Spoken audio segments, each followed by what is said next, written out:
McAfee, the freshman kicker for the Mountaineers, has got it teed up. Back deep, Steve Gregory and Kareem Jones. Here we go. Jones dropped it at the 1, found the handle, and almost found the 20-yard line. In fact, he did. So that's where Syracuse will go to work. The Orange will bring out that offense that Bob talked about with number 10. Big fella, 6'4". They list him at 249. I think Perry's a little bit lighter than he used to be.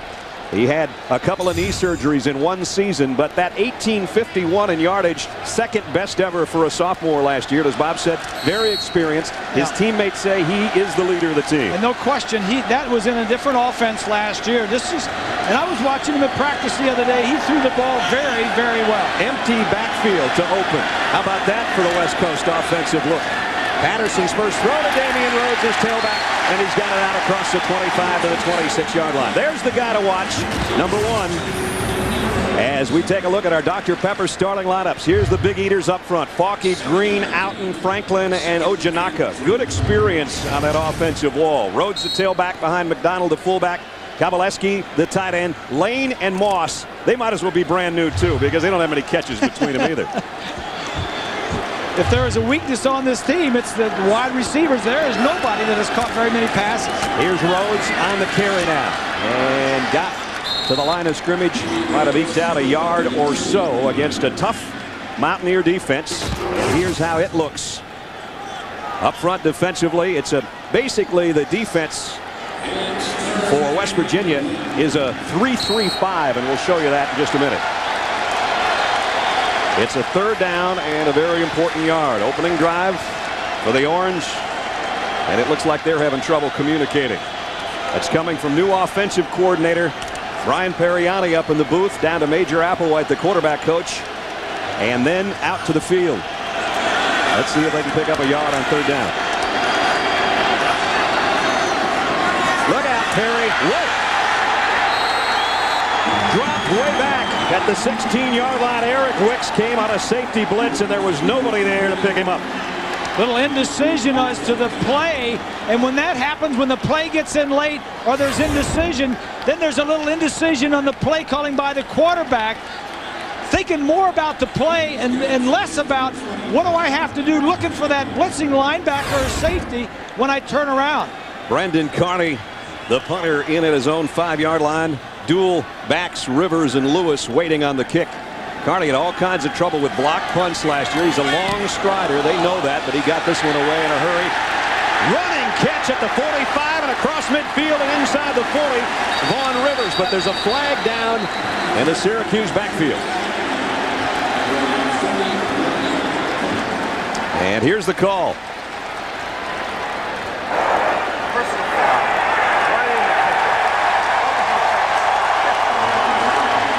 Andy Smith running into the kicker is the call. And he's getting an earful from Rich Rodriguez. They know that he had a lot of punts blocked last year and went under one of those lanky legs, and down he went. They'll call this every time because it's the kicker is on his 1 foot. He maybe didn't hit him that bad, but he went under and took his one leg out that he was standing on. The referee will call that every time. So that's a first down, first mistake. And West Virginia, one of the biggest problems they've had in the last 2 years, penalties. They killed them a lot of times last year. They were last in the conference last year in penalties. Most penalized. Several games with over 100 yards in walk-offs. This one walks it off for Syracuse out to the 35-yard line. Patterson straight drop. Comes out in the flat, complete to Rice Moss. Moss met head on and striving to try to get a first down. He might have gotten it. Boy, nice lean by Rice Moss, the 6'2 sophomore out of North Bethesda, Maryland. Moss, who had all of 4 catches last year. Lane didn't catch any balls. You'll see number 12 get his first catch of this season. Inside receiver's going to come down and break to the outside. West Virginia's in a zone, so Patterson just looks down, sees the inside man is covered, throws it outside. Got 9 yards. Second down and a yard. Maybe a blitz coming from the corner. Here it comes, and Rhodes ran right into it. Boy, it's Eric Wicks again. Is he causing some mayhem here in the first quarter? Wicks only had 14 tackles all of last year, and he's got 2 big hits for loss, 7 yards that time, 10 on the hit on the quarterback. the defensive coordinator, Jeff Castile, he said, you know, we're not sure what we're going to get from the Orange. And so what he's done is been aggressive. He's blitzed off the corner, linebackers, safeties. He's been aggressive getting into the backfield of Syracuse. J.J. Beadle joins the receiver core for Syracuse. He's down to the bottom left corner of your screen. On third down and long, Patterson with time. Fires out, Lane, top catch. But he can't get to the first down marker. He has excellent hands. We saw that at practice the other day, and he snared that one, but he ran out of real estate. And because the pass was thrown so high, it didn't allow him a chance to get the ball and get up the field. He may have had a chance to get a first down. So now it brings out the punter, Carney, who was run into last time. We mentioned his problem with block kicks last year. I don't want to blame Brendan completely for that, because they used to have that spread and shield thing that we hate, Bob and I and Lynn. Where the linemen up front would spread out about 5 yards apart. Woo. They're still thinking about coming after it, regardless of the fact that it's more of a normal-looking punt formation this season. Oh, and he got away a dandy. They're going to let it go, and it goes all the way and takes a bounce at the 1 yard line and goes in the end zone. So that'll bring West Virginia out offensively for the first time to the 20 yard line. So no score. Syracuse had an opportunity, courtesy of that penalty, to get something going, and they were forced to kick it away again. So now we'll see a brand new quarterback for West Virginia. Adam Bednarik, the sophomore out of Bethlehem, Pennsylvania. Second cousin to Chuck Bednarik, the last two-way player, at least, that played every snap in the National Football League. And we'll see how Adam does. Sophomore, taking his first big appearance here in a Big East game in the Carrier Dome that's already noisy.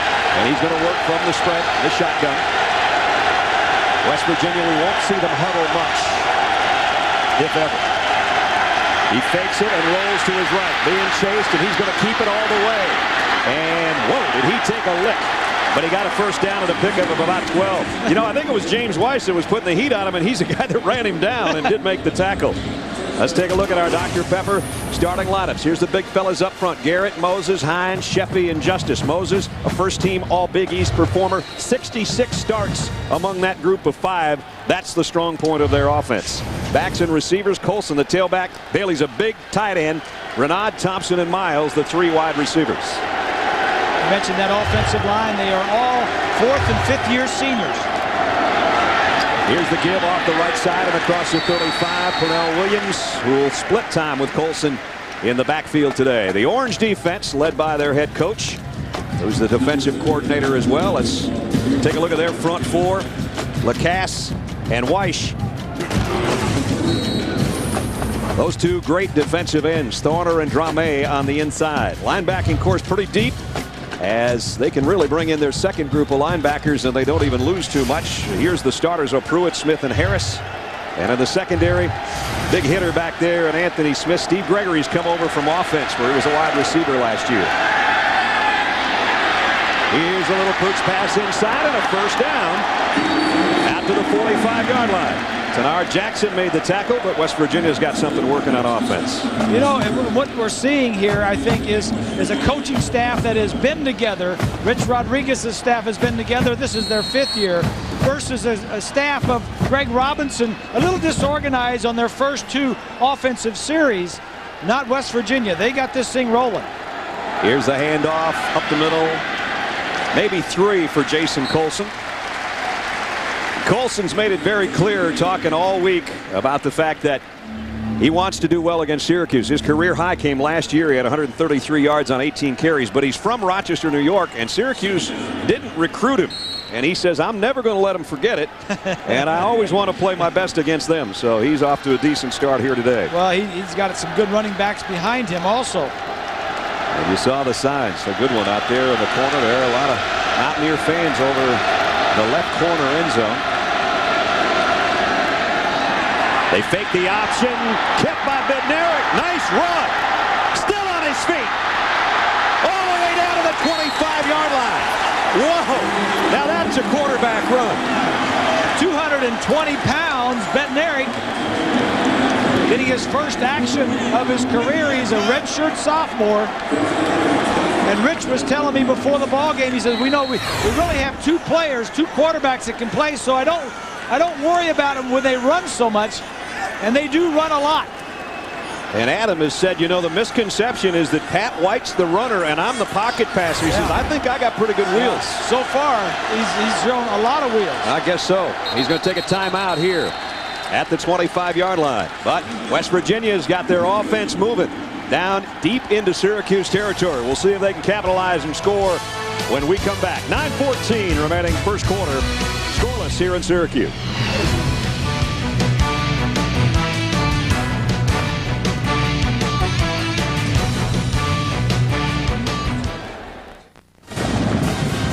Scoreless with 9:14 to go in the first quarter, but the Mountaineers looking to change that. They've worked it to the Syracuse 25-yard line, courtesy of their quarterback, who ran for 28 tough yards, taking some would-be tacklers with him.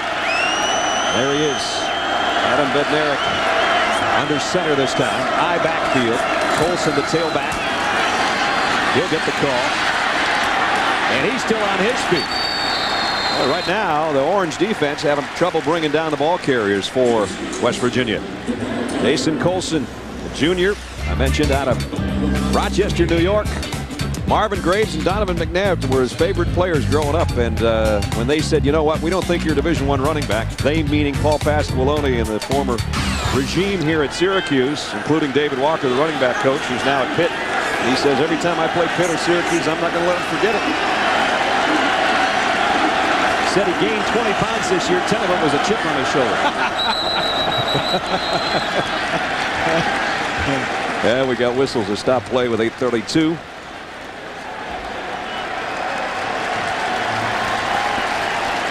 Gerard McGinn's our referee. False start on the offense.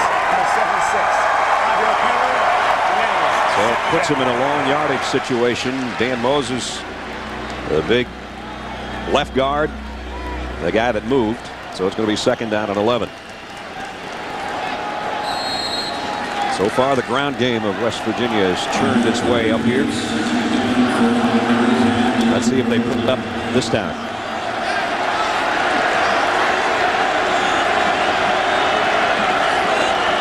Bednarik again out of the shotgun. Here comes a blitz on the corner. Maybe an offside call against Syracuse, though. I thought that Kellen Pruitt maybe jumped the gun there.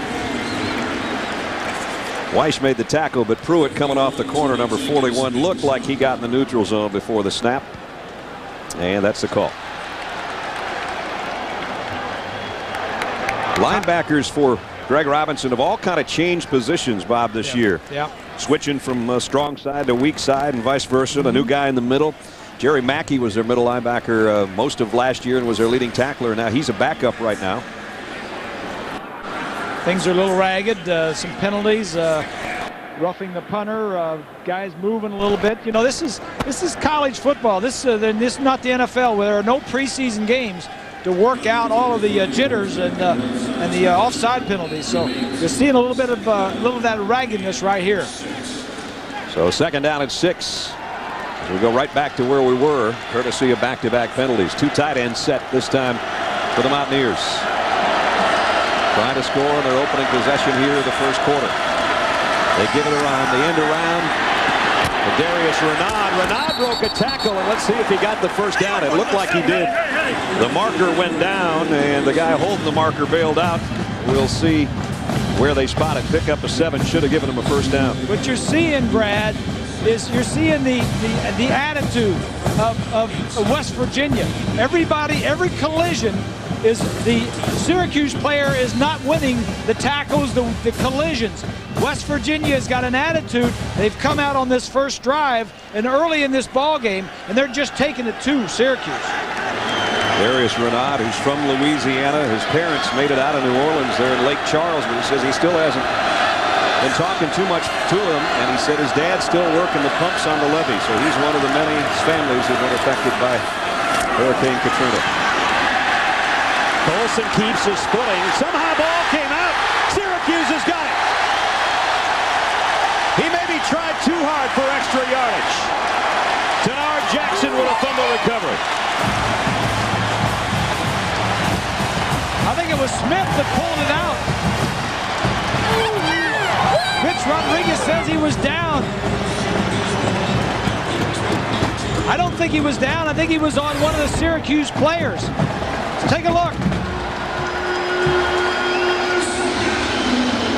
Yeah, see, he was sitting on one of the Syracuse players. That is not being down. Good call, partner. He rolled right across the back, was still on his feet. The ball came out. Syracuse has the first big turnover of the ball game at the 22-yard line.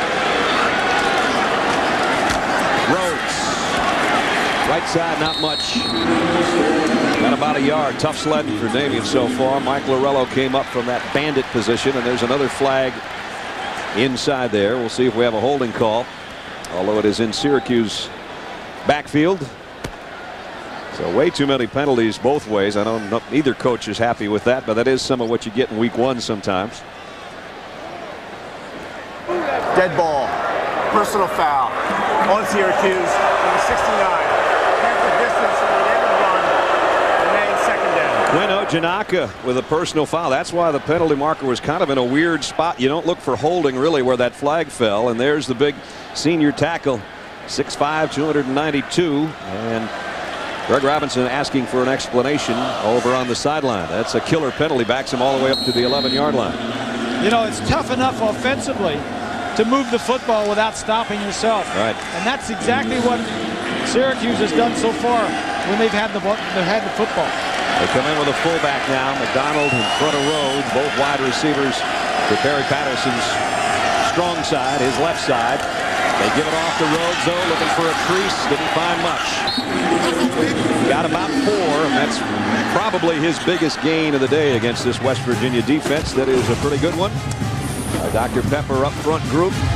Dykes and Hunter and Wilson, who's really a big spark plug in there, and he's from Louisiana as well. Boo McClee, Nelshel, and Henry, the linebackers, and we told you it's a 3-3-5, so here's the secondary. Lorello and Adai, basically both safeties back there, with Lorello being kind of a bandit player.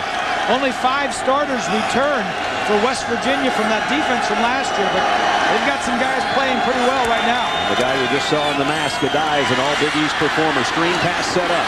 Rhodes, blockers in front, but knifing behind that and making the play is Boo McClee. Kevin McClee, but everybody calls him Boo, and even a nice play behind the blocker to make the tackle. He did a nice job of avoiding the blocker and getting up and making the play. And Greg saying, hey, come on, Damian, you need to break away. You need to beat those one-on-one tackles. Lorello looked like maybe he was a little shaken up going over to the sideline. So it's another punting situation for Carney. From behind, Brendan Carney standing precariously at his own 5-yard line. Here they come. He got the kick away. This one not as deep as last time. Taken on the run by Rivers at the 42. Vaughn Rivers does a dance. Got to midfield. That's it. An 8-yard return of a 38-yard punt, but great field position now for West Virginia one more time. First quarter, no score. 5:39. Our first turnover prevented any problems for Syracuse, but they couldn't capitalize.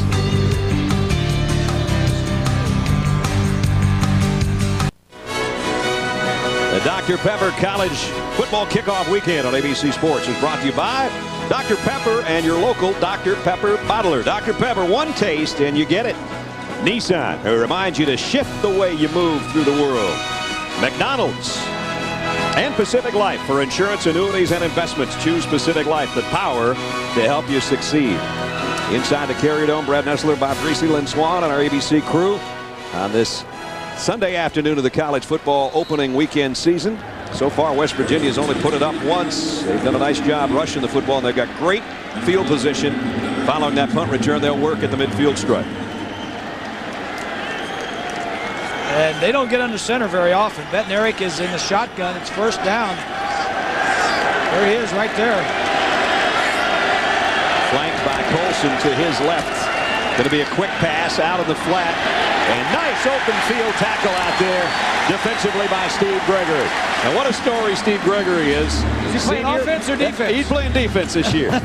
Last year he switched over to the offensive side of the ball because they needed help over there. And he had a really nice season as a wide receiver as he caught 38 passes. But his love is cornerback He's a good one, got excellent speed, and they're really happy to have him back on the defensive side of the ball. Yeah, he's a 4-year starter. He's got 4 career interceptions, and as you mentioned, a ton of receptions on the offensive side from last year. Great open field stop for a loss of 1. Second down, 11. Here comes the pressure off the corner. They throw to that very vacated spot. Good recognition by Bednarik. He threw right where the linebacker came from the corner, and he picked up about 5 yards on the reception. Kelvin Smith made the stop. So here's a first big third down for West Virginia. And the fans are up. This place is loud. That was a little mini huddle you saw right there. Bednarik in the shotgun. Syracuse loading up. Here they come. Bednarik in trouble. Try a slip screen out to Dwayne Thompson, and he's level. A big tackle. Drame, number 70, gets out there and slows him up until some of the quicker guys can get out there. Kadir Drame, that 290-pounder, slips out there, makes a big play, and so now they have something to cheer about for the defense. West Virginia on 4th down, and they leave their offense out there at midfield. Let's see if Bednarik will pooch kick this. Here it comes. Good call. Bounces at the 22. Very effective kick. Boy, that's nice. Yep. Down to the 13-yard line. Syracuse defense had come off the field. They had to get them back on the field very quickly. 37-yard punt by Bednarik. Damian Rhodes, so far, he's been kind of bottled up, but he's the #1 choice in the backfield for Syracuse. We'll see if he can get in gear for the Orange offense when we come back. Our Nissan Syracuse drive summary of their first 2 possessions. I don't know if you got your Xterra in reverse or not. That's close to reverse. That's not much. 9 plays and 2 punts and 31 total yards. Brian Periani right there in the middle. Right there. He's the offensive coordinator making the call. Let's see if Syracuse can get something working on this drive. And they work from their own 14-yard line. Patterson with Damian Rhodes behind him. He'll get the call. Rhodes trying to cut back, and that West Virginia defense just will not give him anything. I mean, he's really having to earn a yard or 2 here or there. And slow to get up as well.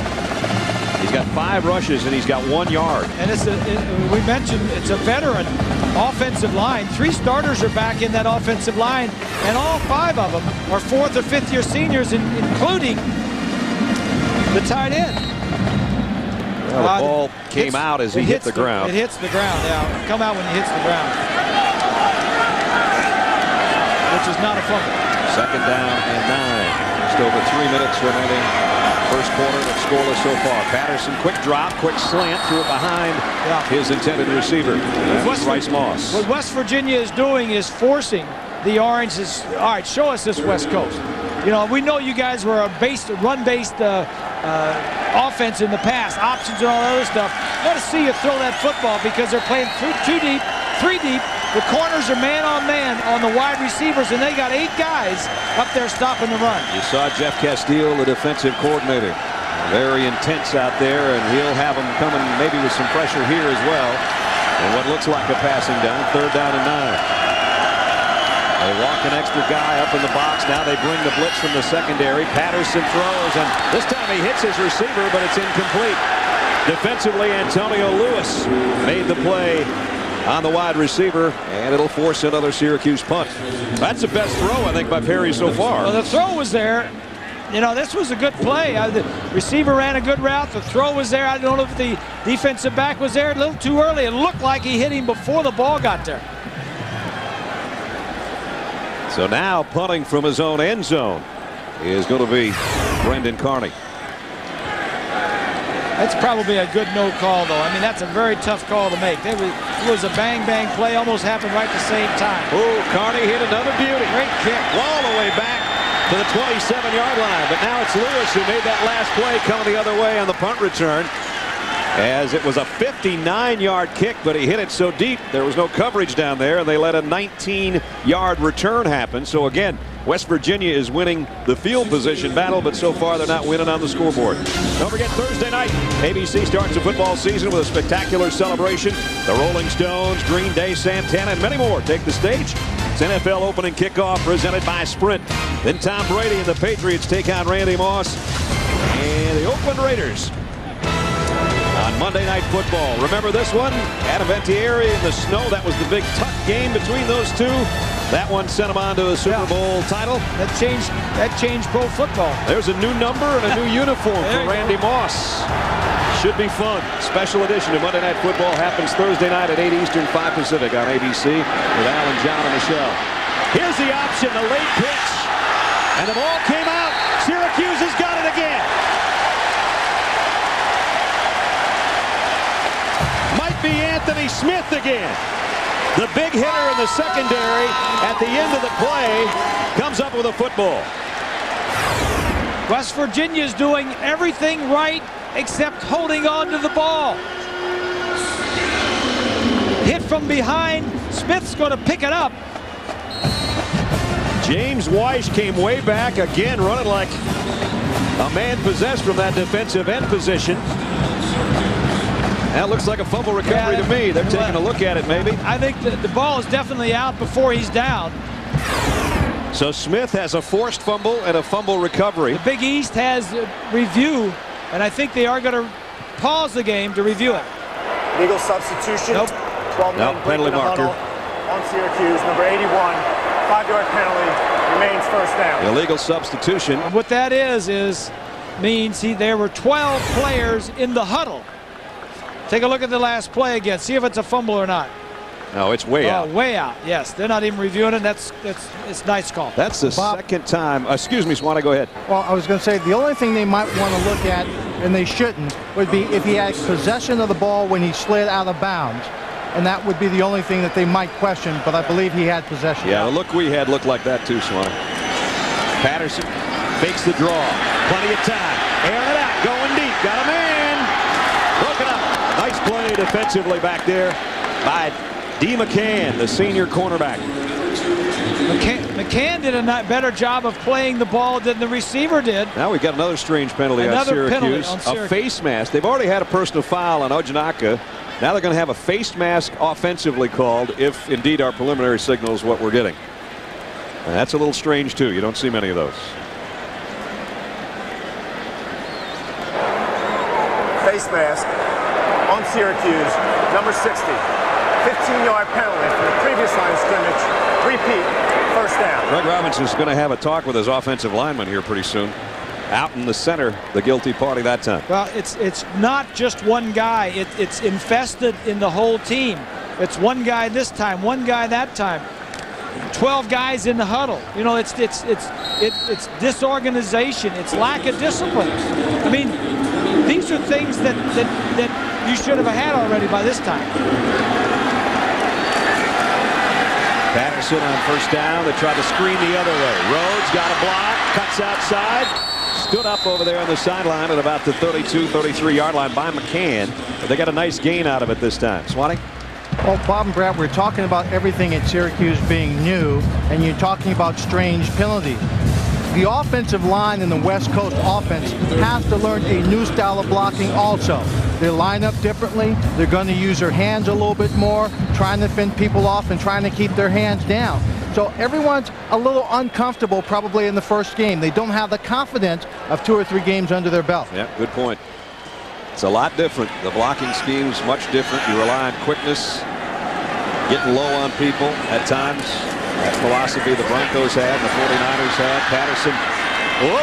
Rhodes made a heck of a catch, but he's planted right at the 30-yard line. Mike Lorello made the stop. Yeah, great play by Lorello. But somebody on Syracuse has got to step up and look for that guy and block him. Everybody's just standing around. Everybody knows that number 23 is out there as the bandit in their 5-man secondary. You'd think somebody'd pick him up.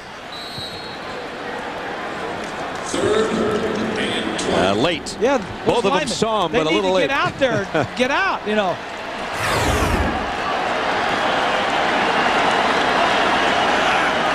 Third down and a mile now. 3 wideouts for Syracuse. We're down to a minute and a half in the quarter. Patterson might be changing the play up at the line. They don't do much of that like they used to. Quick drop, quick throw out, complete to Moss. He got got it near the 40-yard line, but well short of the first down, and they'll have to give it up again. They gained a little bit of field position, is about all they accomplished on that fumble recovery by Anthony Smith. And if Carney gets a hold of this one, barring a big return, you would assume West Virginia is going to be a little bit deeper in their own territory, because they've had great field position all day long. They just can't hold on to the football. Right. It's kind of like Northern Illinois and Michigan yesterday. They move the ball, but they don't hold on to it.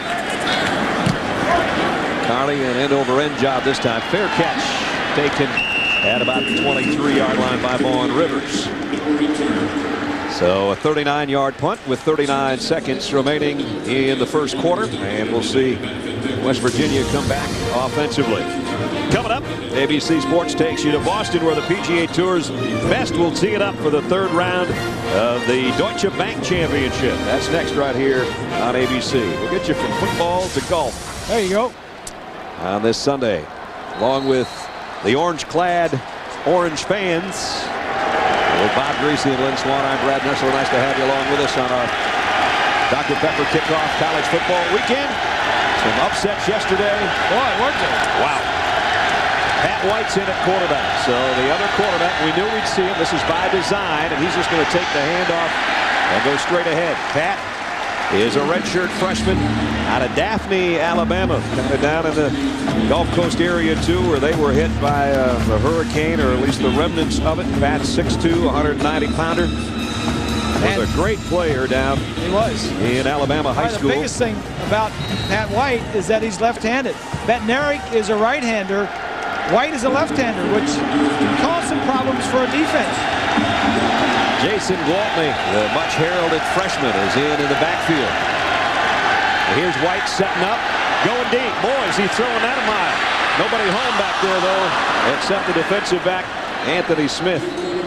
Anthony's always around the ball. The receiver stopped running. It was a takeoff route, and the receiver knew that he couldn't get behind him, so he just stopped running. Flag down in the Mountaineer backfield. Would indicate it's a holding call that will end the first quarter, but we'll take a look at it first. Holding on the offense, number 76. 10-yard penalty from the previous line of scrimmage. Repeat, second down. One on time down before the end of the quarter. We'll have one more down before the end of the quarter. So far for Rich Rodriguez, penalties and ball security have been the big problem in the first 15 minutes. So that backs him up to the 15-yard line.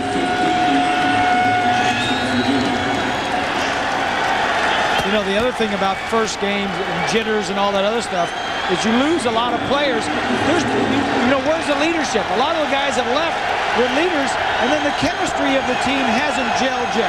See if Syracuse tries to get after the young quarterback. He's clapping his hands, wanting the ball. Quarterback draw.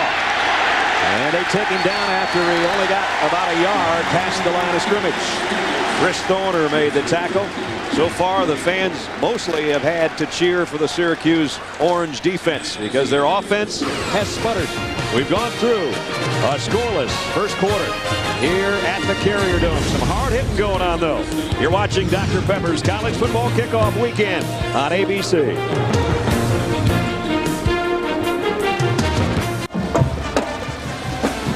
We'll see if somebody can drum something up offensively in the second quarter. We're back at the Carrier Dome. Adam Bednarik started the game at quarterback, pretty effective, especially on the ground. And he's given way to Pat White, the redshirt freshman. We knew both quarterbacks would play. We talked about it in the open. When you're a redshirt freshman, you're on the road, and you're in your first big game, you don't want third down and 16. Well, and the main thing you don't want to do here is turn the ball over. And he's got a freshman tailback in there flanking him, and Steve Slayton. Defense moving in and out, trying to confuse. White going to go long near sideline. Well covered, incomplete. And the official throws his hat because the receiver went out of bounds, not because there was any flag. If he would have been a penalty, he would have thrown the flag. Wayne Thompson, the intended receiver. Tanar Jackson, the corner, is the guy that made the play. And so now West Virginia's got a punt. And Phil Brady, Kobe James actually will punt.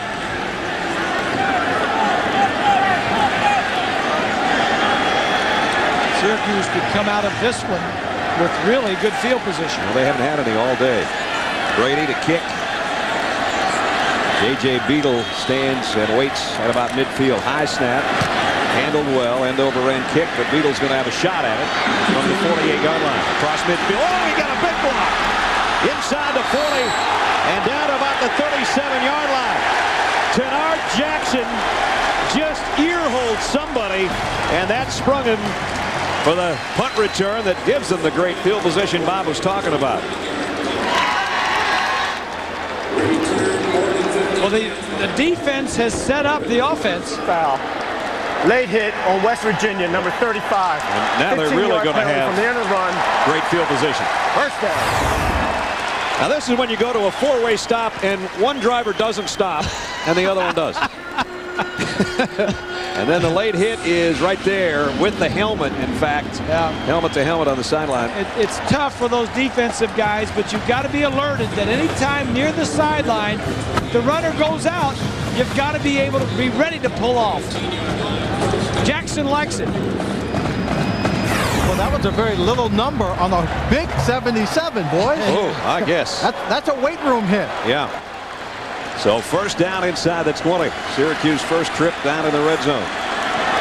See if they can capitalize. Patterson, high backfield. Rhodes, the tailback, gets the call. Got some blocking this time. Damian Rhodes. First and goal, Orange. Mark Magro saved the touchdown maybe there. That's the first time Damian's got the wheels moving. To the right side of that offensive line, Franklin and Ojanaka, Kowalski, the tight end, all doing a nice job. 85 is Kowalski. It's just a stand-up block. It's not a power block. It's just a shield you. You go outside, I'm going to shield you away from my guy running inside of me. Barry Patterson trying to check that wristband from the play that came in from the bench. They set up first and goal at the West Virginia 5-yard line. Gotta hurry. Going to have to hustle. They're going to have to call timeout. Yep. Again, the confusion. Yes. You can see things were taking too long. First charge, timeout. And we'll take a timeout with them. But right now, the Orange, courtesy of a big punt return and then a big penalty, are knocking on the Mountaineer door.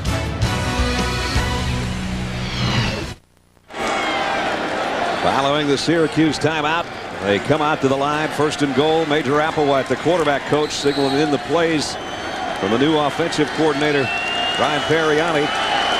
That time they had plenty of time to talk about what they want to do on first and goal. And now Patterson maybe changing things up again. Rhodes at tailback. Damian Rhodes, right side, follows his blockers. Touchdown!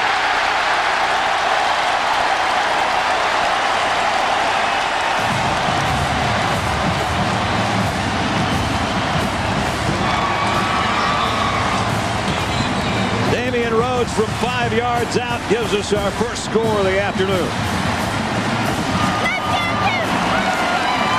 He had McDonald, his big fullback, out there, and he followed those big eaters on the right side, and a nice hole opened up.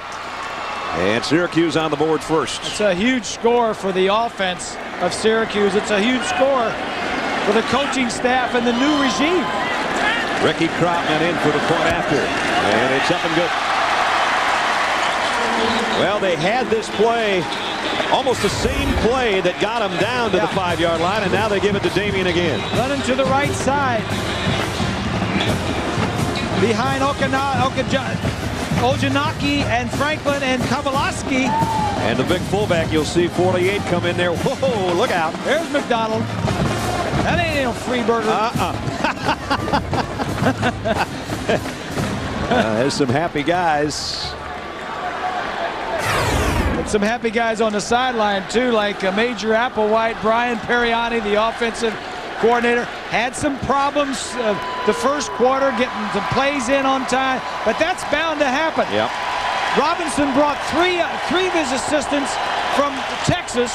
One of them was a graduate assistant. He got 3 of them from the Denver Broncos, and he had 4 of them on the staff stage. So, you know, you just got to blend these guys together, and it's going to take some time to do that.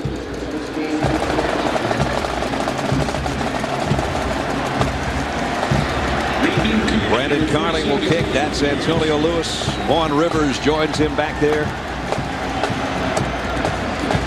as the deep return man for the Mountaineers. Nice kick. Deep. And they're going to bring it out. Lewis took a chance from 5 yards in.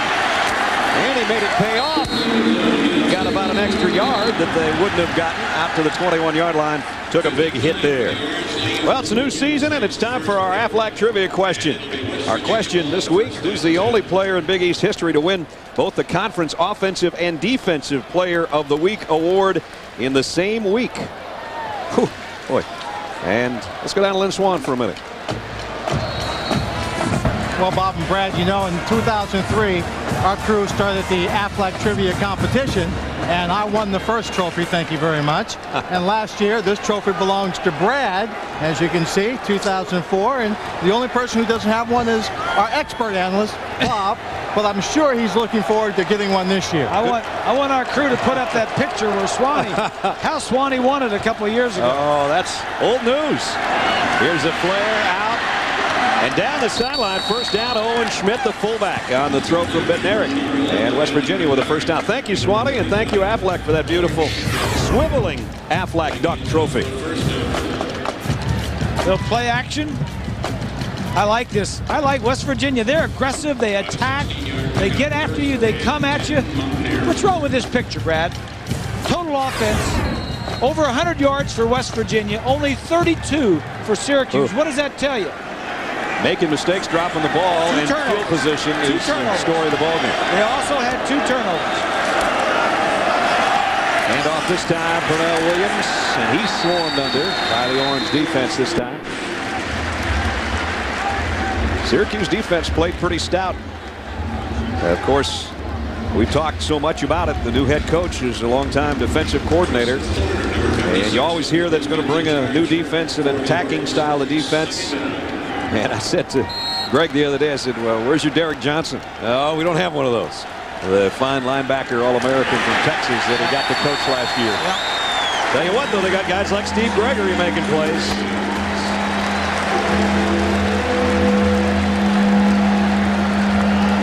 Rich Rodriguez finds himself with a third down and long coming up. So Bednarik back in there. White played a series. And now it's getting loud again. Third down and 7. Tips at the line, incomplete. Kadir Dramé made a couple big plays, big number 70. Now that Syracuse orange is starting to come alive. They're starting to get a little leadership on the field, some chemistry, and a feel like, you know, something good's going to happen. The first quarter was not what they wanted. So another punting situation now for West Virginia. Phil Brady will come out to kick. And dropping back deep, J.J. Beadle, the redshirt freshman. Little guy, but got great speed.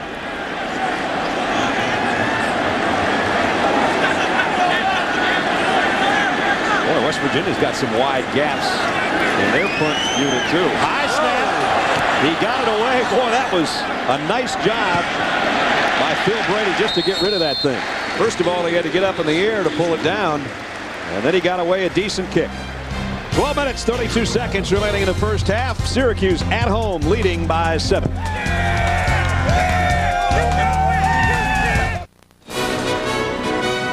The Dr. Pepper College football kickoff weekend on ABC Sports is brought to you by Chrysler. Inspiration comes standard. Dr. Pepper and your local Dr. Pepper bottler. Dr. Pepper, one taste and you get it. And Aflac. Ask about it at work. The Mountaineers here in Syracuse up from Morgantown, hoping that they can find a way to stop Syracuse offense, which had a pretty good drive last time. Short drive because of the punt return and the penalty that ensued, but nonetheless it was effective with Damian Rhodes, who had the 2 big carries, including the 5-yard touchdown. And he's in there as a tailback in the eye as they start 1st and 10. The Orange at their own 32-yard line. They fake it to Rhodes. Patterson, dangerous pass, picked off. This will be a touchdown for Eric Wicks. Oh boy, Eric Wicks read that thing like a People magazine, and it was gone.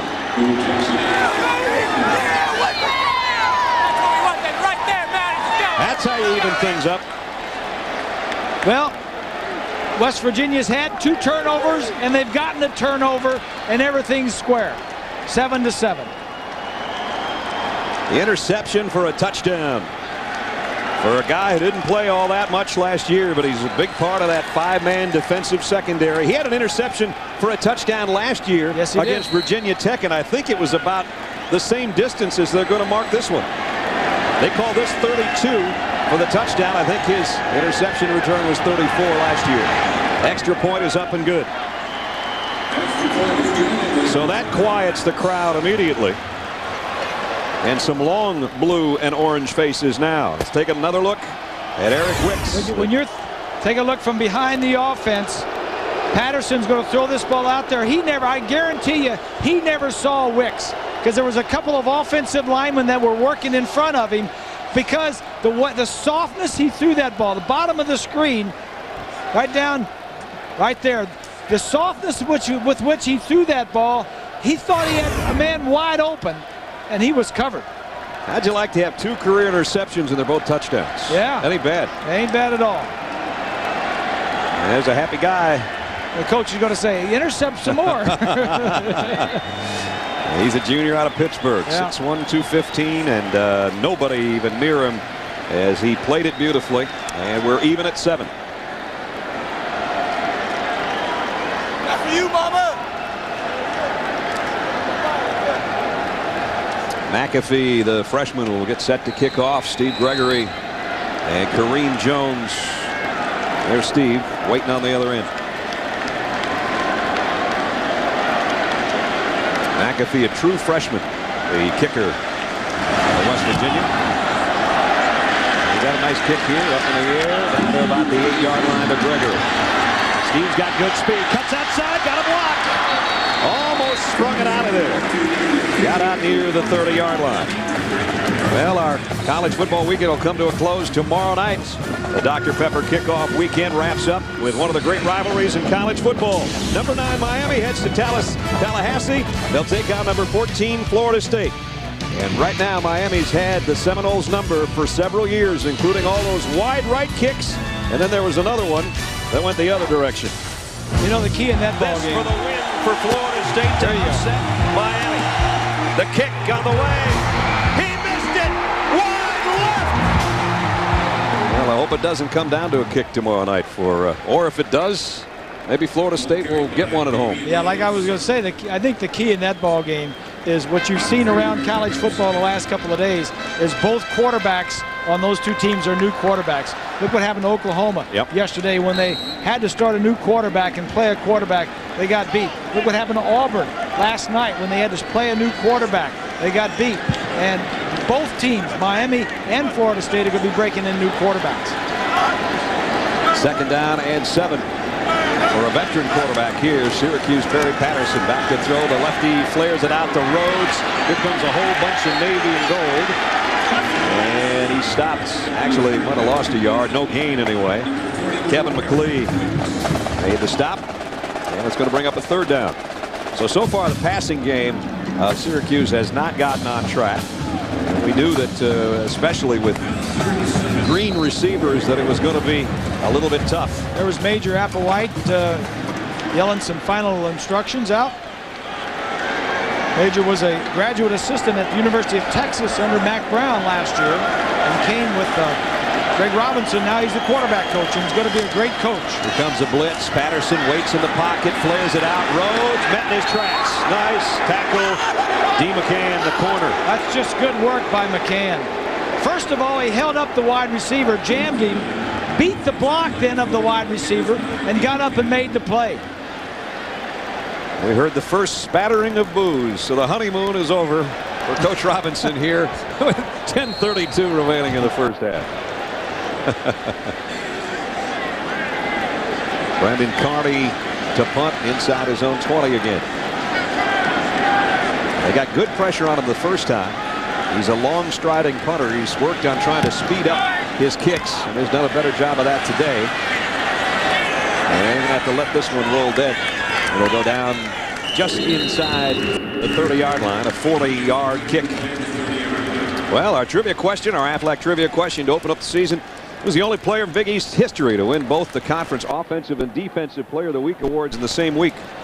Who wants to go? Hey, I got this one, so I don't want to give you guys the answers. I remember one game that there's only one game. Diamond Ferry had an unbelievable game playing both ways. Swanee, you have a guess? Well, that was against Boston College. I think he picked off one for a touchdown, and he rushed for one or two. Matter of fact, I got the answer. I didn't really know it on my own. My friend Bobby Becker, who was on the sideline, went to Syracuse, and I said, "You know anybody who did this?" He goes, "Oh yeah, my friend Diamond Ferry did it." Sure. See, Swanee's always got help. He always has help. It's like playing with all those Hall of Famers that he played with. He had a lot of help. That's just the best way to do it. It is. Here's a pass out, pick up a 4, maybe 5 to Darius Renaud. So we all got that one, I guess. Diamond Ferry is Syracuse. 141 yards rushing, 2 touchdowns. Interception for a score. That's what you call playing both ways. Yeah, he was a good player. Bednarik rolling left throw. What a hit. And Renaud held onto it and might have a first down. Steve Gregory is the guy that delivered the hit, and maybe he got the worst of it. Man, we have heard some pads popping in the dome. Steve Gregory with the hit on Darius Renaud. Might be his shoulder. Yep. So Renaud has got a couple of catches on this series alone. We're going to get another look at it. He's the slot man there, number 2. Well,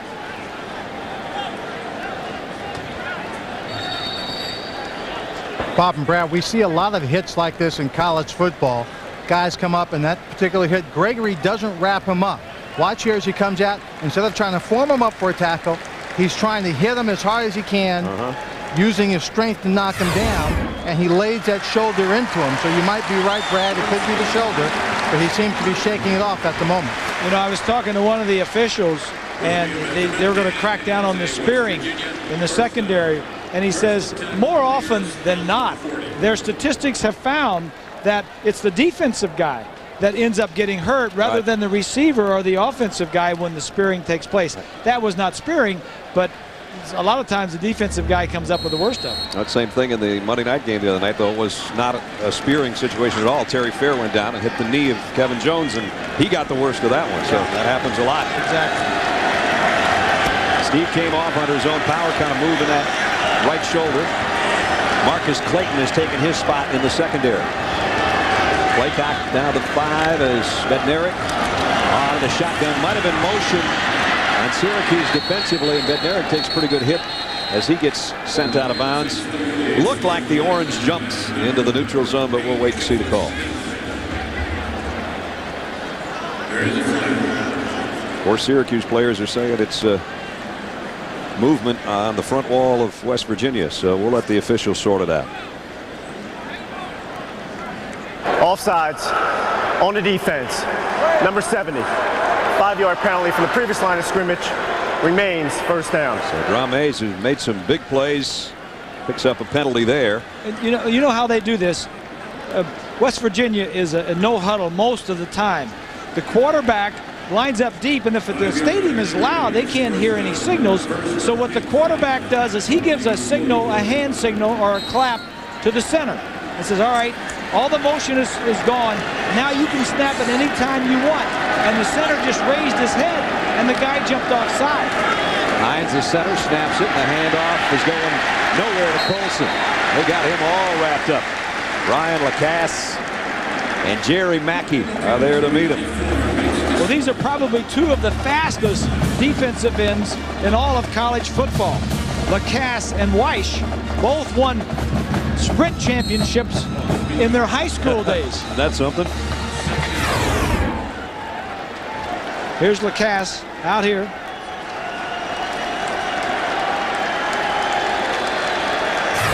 Ends up making the tackle or sharing it with Mackey. Second down. Give it to Gwaltney, the freshman. He's a load. They're really excited about him. He got it out to the 49-yard line. Jason's a true freshman out of North Babylon, New York. over 230 pounds, really one of the most highly recruited running backs probably in the whole country last year. And so he's getting his first taste of big-time college football.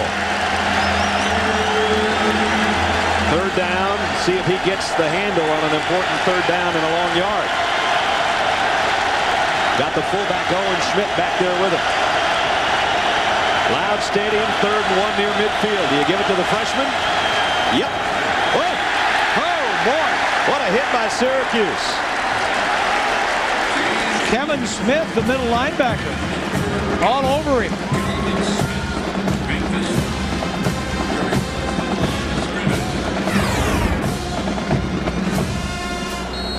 It's not North Babylon, New York High School anymore. Kapow. West Virginia, though, has got their offense out there. 4th down on a yard. They appear they're going to go for it unless they're trying to draw the orange offside. Maybe that quick kick again. He better back up farther if that's coming. There he is.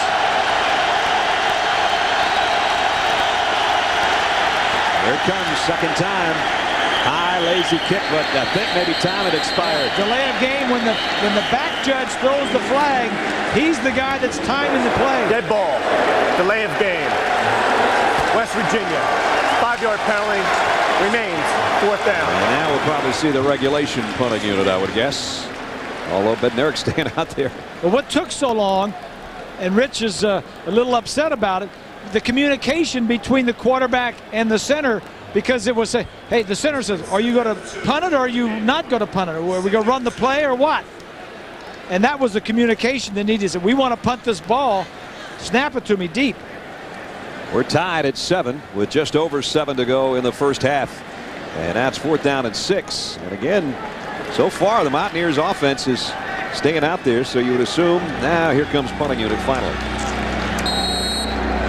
And Syracuse has got to change up personnel in a hurry. Well, a lot of people running around out there. You got to be organized. You got to be organized. You got to know the people. You stand them right there on the sideline. That's what the Syracuse was doing in practice the other day, just running these teams on and off the field. Bill Brady again had a high snap from center last time and handled it pretty well. Gets this one high into the Carrier Dome white roof. Beadle with a fair catch, and he'll take it at about the 25-yard line. 6 minutes and 56 seconds remaining in the first half here at Syracuse, where the Orange are tied with West Virginia, and their offense takes the field when we come back. Grease, you talk about punting formations. I like how Magro, number 53, opens the screen door here for Brady. Yeah, all these guys next to the center. Now the center, the ball goes, snap goes through, then he closes it up. But he's got some Syracuse guys that like a 10-yard run at him. But I like that, the old swinging gate. Yeah. The ball goes through and then you close it up. First down now for Syracuse. The last time they tried to add to their 7-0 lead, it was a 32-yard interception returned by Eric Wicks the other way to tie it up. And that's the last pass Barry Patterson's thrown. Let's see what he does here. He's going to have to throw it or a quarterback draw. And he threw too low and behind Damian Rhodes, incomplete.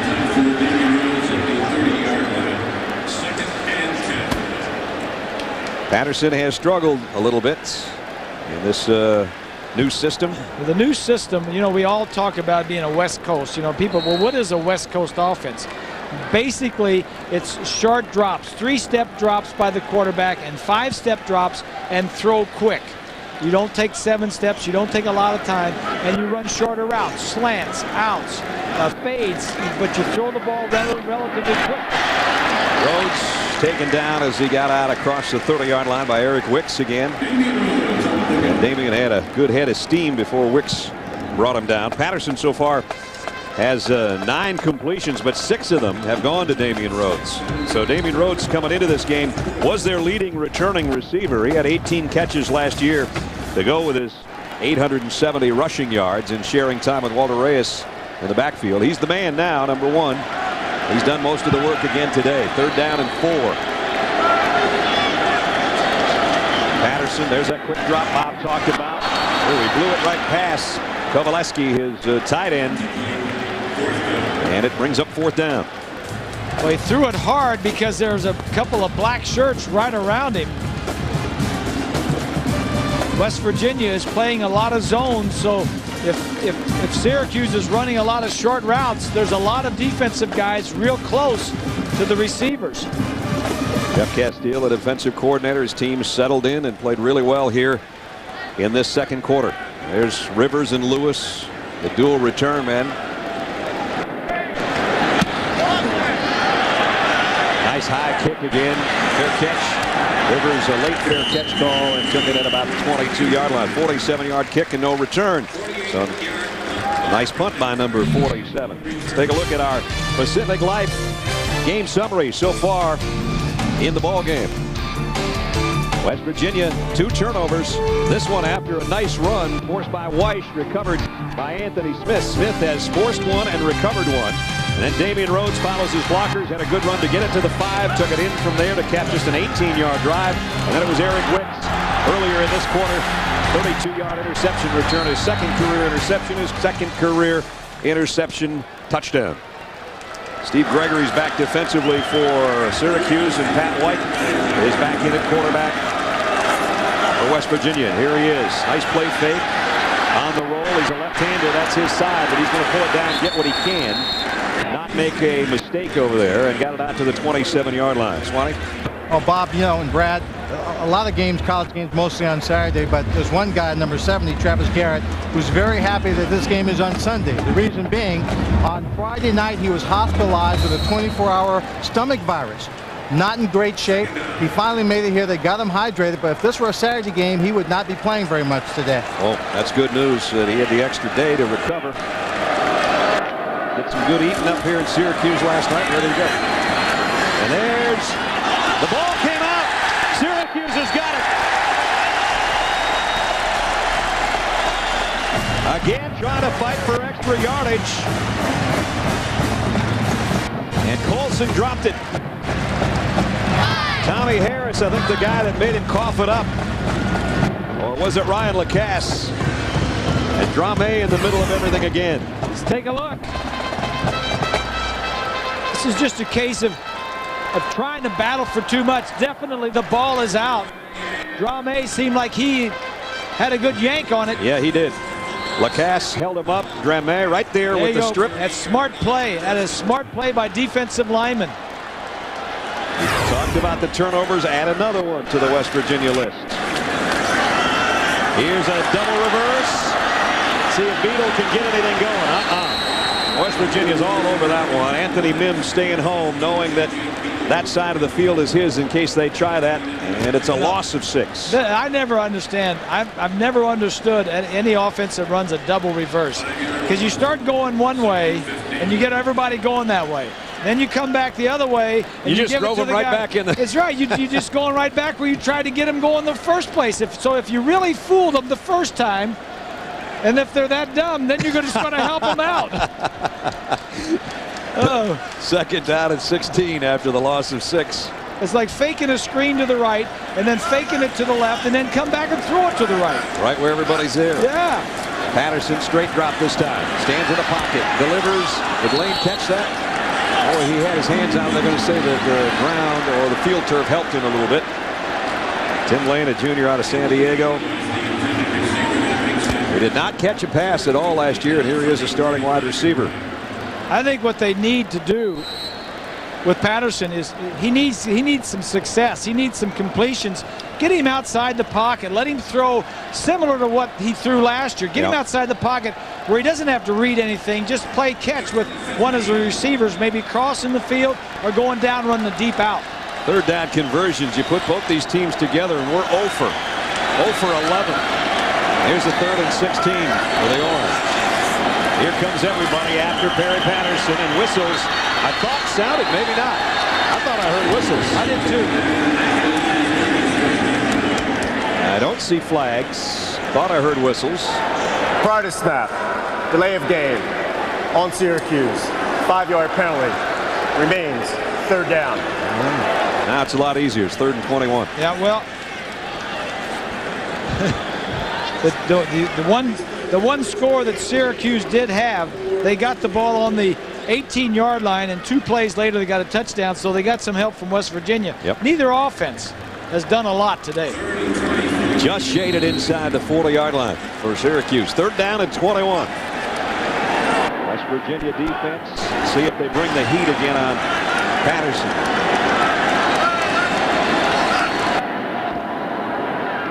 Here they come. He lost the ball. Rhodes covered it. And it'll bring up 4th down in about 23.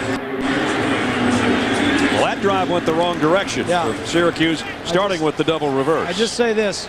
It's very tough to go from a pro option offense to a spread passing attack from with the same players, and over a course of a few months.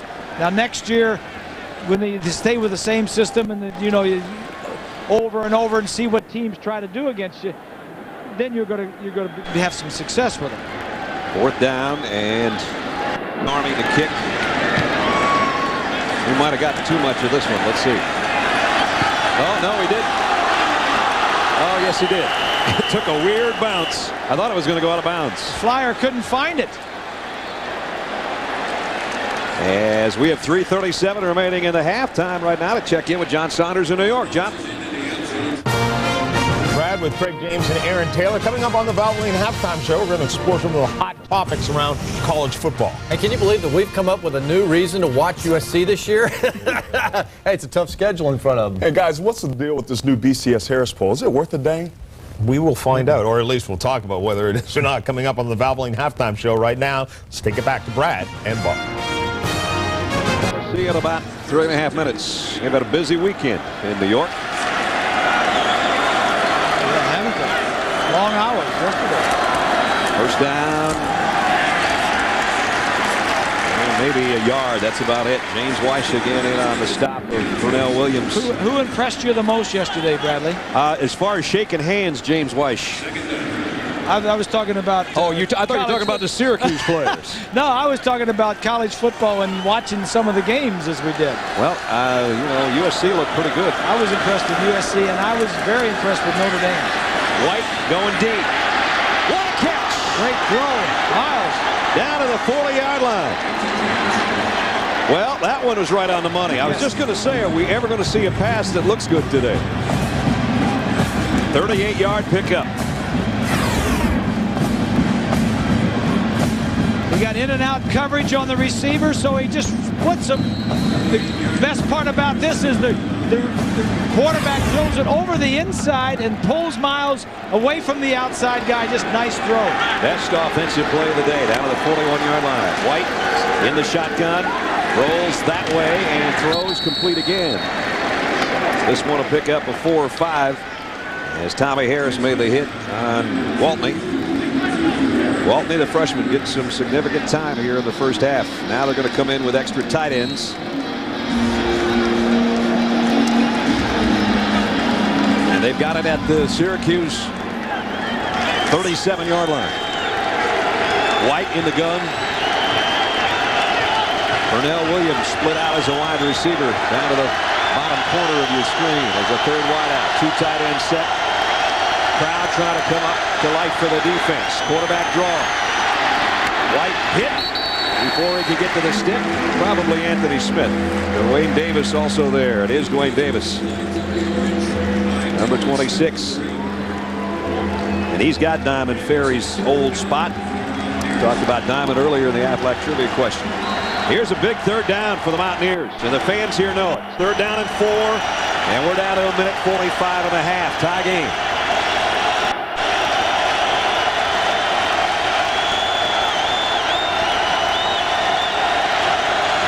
Here comes the blitz. White had it batted at the line. Incomplete.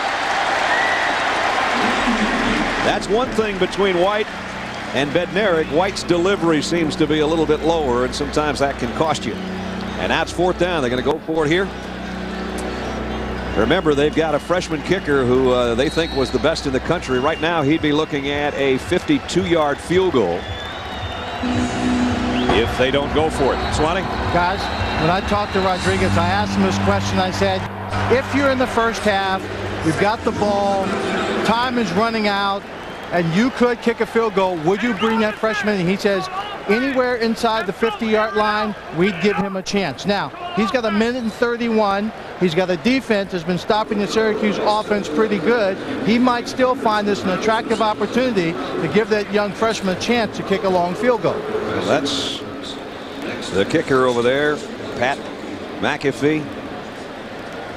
He is a very confident guy, and you know everybody gives kickers a bad name all the time that they're so flaky, and this guy's put together. We were watching him yesterday. 6'1", 205-pounder, and he has a different air about him that you wouldn't expect a freshman to have, especially a freshman kicker. He's a football player.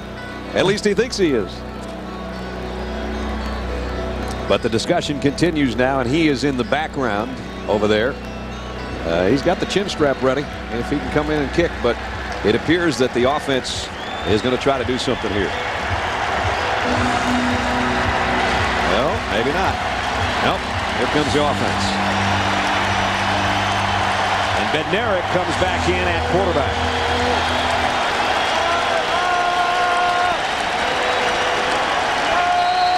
Now remember, Bednarik has quick kicked a couple of these. He's in the shotgun.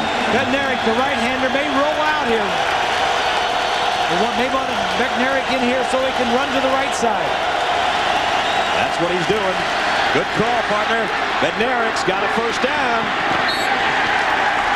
There you go. That's what I said. You got a right-hander and a left-hander. You got to know when to use them. On a 4th down and 4, he got 8. And he's had 2 of the best runs of the day. Remember, he had a 28-yard run, a tough one earlier, and he picks up 8 big ones here. The 2 receivers on this side are going to clear out. There's short receiver, zone coverage downfield. Just that gives you so many options. You can throw the ball downfield if they get open. You can throw it short, or you can run it. It's weird. White's had the best throw of the day by any quarterback. Bednarik's had the 2 best runs. This time rolling to his left, and he's just going to get rid of this one. Throws it out of bounds. Lacasse was giving chase. You can see the problem that a right-handed quarterback has going to his left side. To throw the football downfield, you got to square your shoulders, turn them all the way back, and then release it. And the only way you can do that, Bob, is to stop if you're running, which means if you do and you've got hot pursuit, you usually get a defensive end, some guy who can run 4.4 these days. or be running toward the line of scrimmage. That helps if you're going to the left if you're a right-hander. At the 27 of Syracuse with 1:16 to go. West Virginia trying to change the scoreboard. We're tied at 7. Bednarik pumps once, now goes deep, got a flag route out there and got a nope, incomplete. Darius Renaud had his hand on it. Anthony Smith kind of uncorked it on it. This was a pretty good throw and a good effort.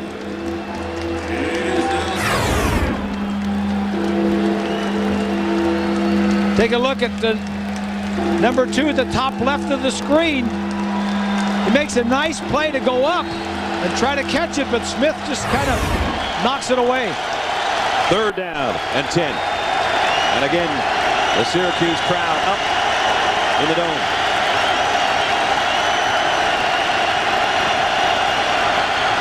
Bednarik, quarterback draw all the way, and it's going nowhere. Kellen Pruitt's got it. It's a loss of about 3. Kellen Pruitt's had a big game up until now, and so has Anthony Smith. And now I give your freshman kicker a shot. Swanee said if it's under a minute and we're down inside the 40, unless Rich was kidding us yesterday. It's 4th down, and it's a bunch. It's about 13 to go. He might let the clock wind down a little bit here. He doesn't want to give Syracuse any time if he can help it. And the clock will wind down a little bit. Well, this has definitely been a defensive half. No doubt. Both scores have come from the defense. One directly with a interception for a touchdown by Wicks, and Syracuse scoring after a fumble. So there's the timeout. They used all the time they could. They're probably going to give their freshman kicker a crack at a long one when we come back. He's ready.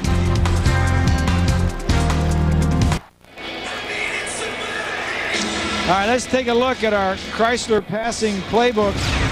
You know, it's been a defensive first half, so we're going to show a pass rush. Let's go ahead and run this. Watch the orange pants of the Syracuse defense. Watch to the right side. Now, they're not going to get to to the quarterback, but see how they raised their hands.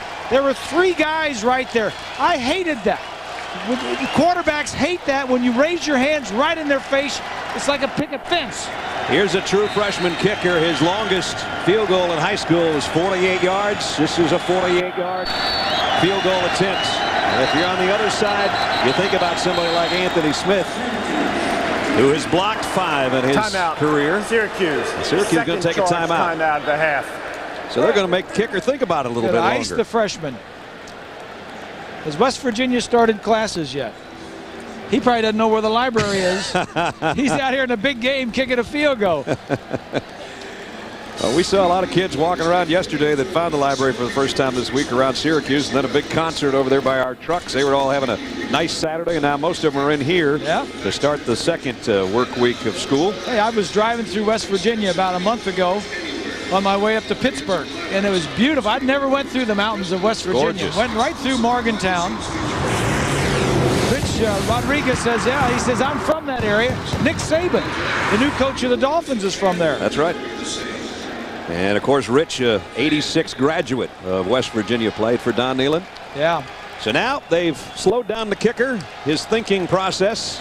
Got to be some butterflies out there. He's going to try it. They officially call it a 47-yard attempt. He says he's hit him from outside 60 in practice. This ain't practice. Trying to give his team the lead here late in the second quarter. Pat McAfee, the freshman from long range. Kick on the way. Boy, he got all of it. It's no good, though. He hit it a mile, but he didn't hit between the uprights.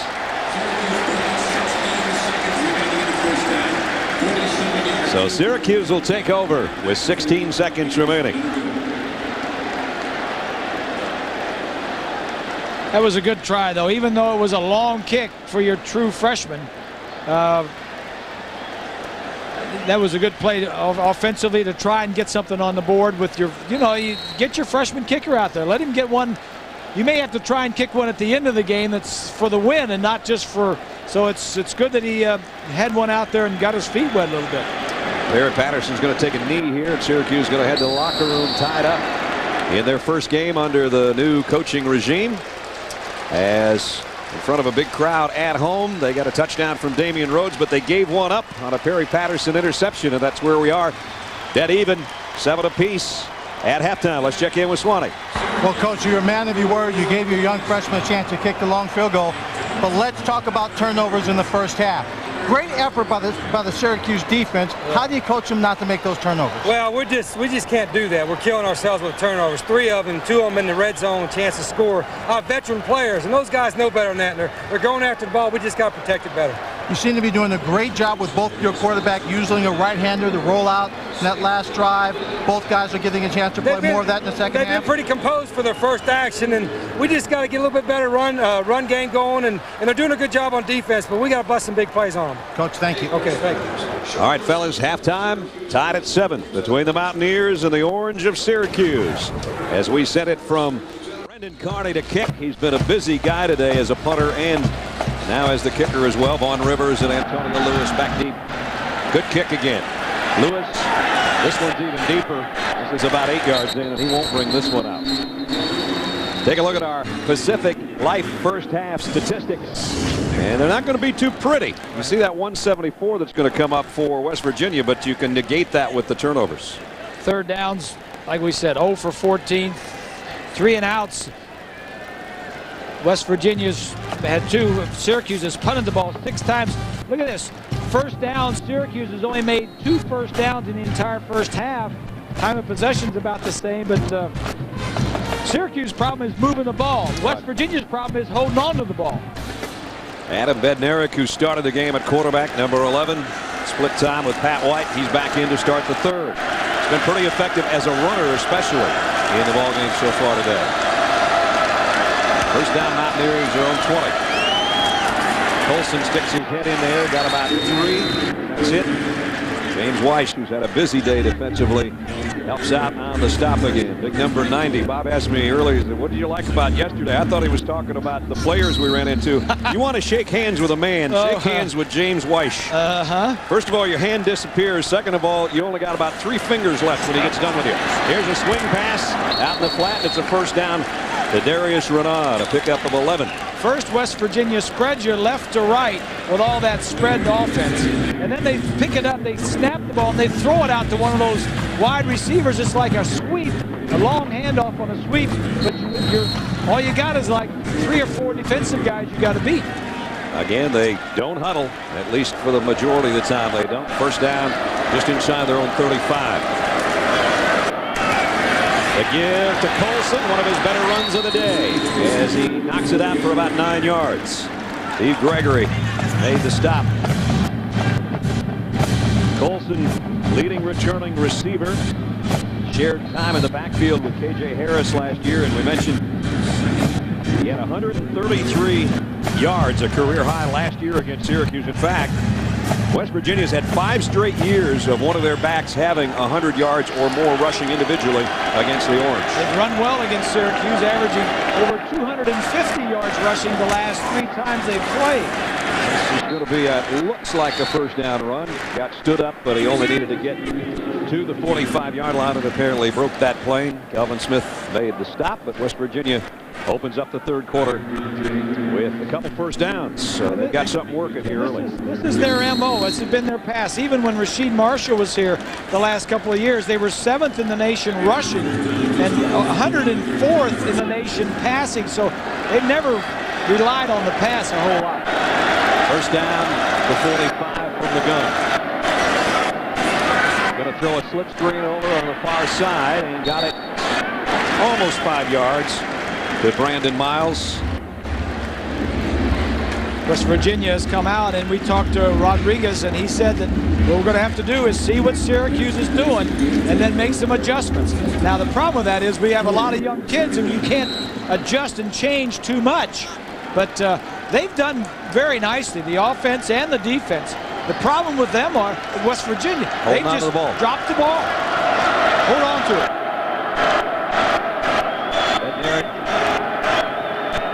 He's a man in motion. And the pitch is to him. Kind of a neat looking play, but only got about 4 yards. And it will bring up a third down and at least a long 2, maybe 3.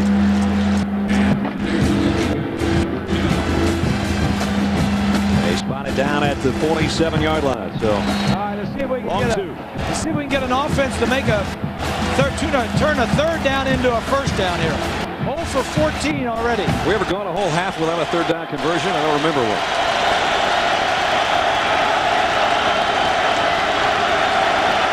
Bednarik again, his center having a hard time hearing him. And whistles and flags. Brandon Miles may have taken off a little bit too early. That's the other thing it messes up. Prior to snap, false start on the offense. Number 7, 5-yard penalty. Good point. Third down. It comes from the noise in the stadium. Swanee, you know that. You got to be looking at the line of scrimmage. You can't be just looking straight ahead because they can't hear the count. Oh, that's right. You've got to look straight ahead, see where everybody else is going and what they're doing, then glance down the sideline, watch the ball, and receivers become like offensive linemen. They just, sit there. When the ball snaps, then you go. You just got to turn your head inside. Here's the noise again. 3rd and 7 now. Bednarik rolls right. Going to loft one out. Got a man open, and it's intercepted. Picked off by Tenar Jackson. Another West Virginia turnover. Well, that one just hung too low, Bob. He underthrew it. Good job, baby. He just needs to get the ball out there. He just underthrew this one. Take a look at the bottom of the screen down here. He had his man beat. Right here. If he just gets it out there, I think it's going to be a touchdown. So now Syracuse will go to work. Bednarik on the run. You can just see a wobbly pass, and Tenar Jackson was all over it. Rhodes follows his blockers. A nice tough run by Damian Rhodes. as he got out across the 20-yard line to the 21. The wrap on Damian, he says, you know, it wasn't fair. A lot of people thought I was a soft runner compared to Walter Reyes and some other guys around here. And so he has really chiseled that body. He's worked hard. He's up around between 211, 214. He used to be several pounds lighter than that. But a very interesting young guy, an engaging personality. We had a chance to spend quite a bit of time with him yesterday. And he was very focused for this game. We talked about the legacy of running backs here at Syracuse. And he knew full well about all of it. You don't come to Syracuse a running back and not know the history of the guys that have played before you in those helmets. Yeah. And we asked him, you know, who's the greatest running back that you've ever seen play? And he said, well, I used to get in arguments with my dad all the time because my dad said Jim Brown and I said Walter Payton. And then he said, then I had a chance to meet Jim Brown a couple times. I said, he's pretty impressive. He said when Jim Brown walks into a room, everybody listens. Yep, that's right. First down since there was 14 and a half minutes left in the second quarter for Syracuse at the 25-yard line. Rhodes again. And a very tough yard or two. Damian Rhodes trying to get something going on the ground, and you look at some of the greats. Jim Brown started in the 50s, the late Ernie Davis, who passed away of leukemia after winning the Heisman Trophy, and Larry Zonka, who Grease played with for many years. Floyd Little with the Broncos after being here. Joe Morris, great back in the NFL. Walter Reyes was the most recent. Great legacy of running backs that have graced this campus. And number one wants to be the next in that line. He said, if I could just get mentioned with some of those guys, I'd be happy. Yeah. Timeout taken by Syracuse. Apparently a little bit of confusion again. But they're trying to get something going on offense. They're tied up right now with the Mountaineers at 7 apiece.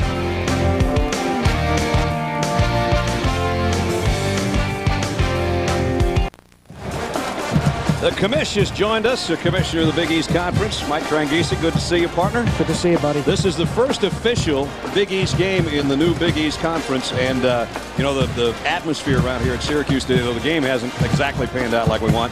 Good feeling in here, though.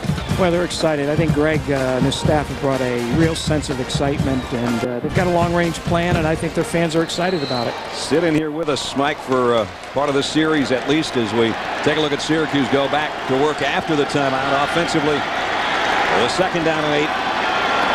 Patterson to give. Damian Rhodes off the right side. Didn't get much. Going to bring up another third down situation. And third down has not been very blessed in our cases today, as we're still looking for a third down conversion, I think.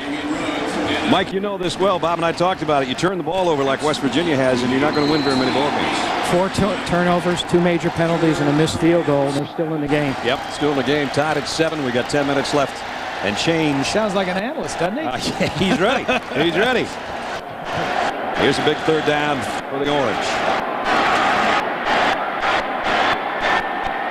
Just inside the 29-yard line. Here comes a safety blitz. Patterson down the middle. Did his fullback or his tight end catch it? Nope, they're going to say incomplete. He trapped it. So Syracuse is going to have to give it up again. We talk about Mike Greg coming in here has kind of restored some spirit again with Syracuse. They've gone to different uniforms. They've dressed up the Carrier Dome in its 25th anniversary. You know, you talk about seniority in the conference now, and Rich has only been around 4 years, and he's the dean of the coaches, considering how things have been shaken up. Well, we've been through a lot. We talked about it at our coaches meeting. We've got a lot of new coaches, 5 to be exact.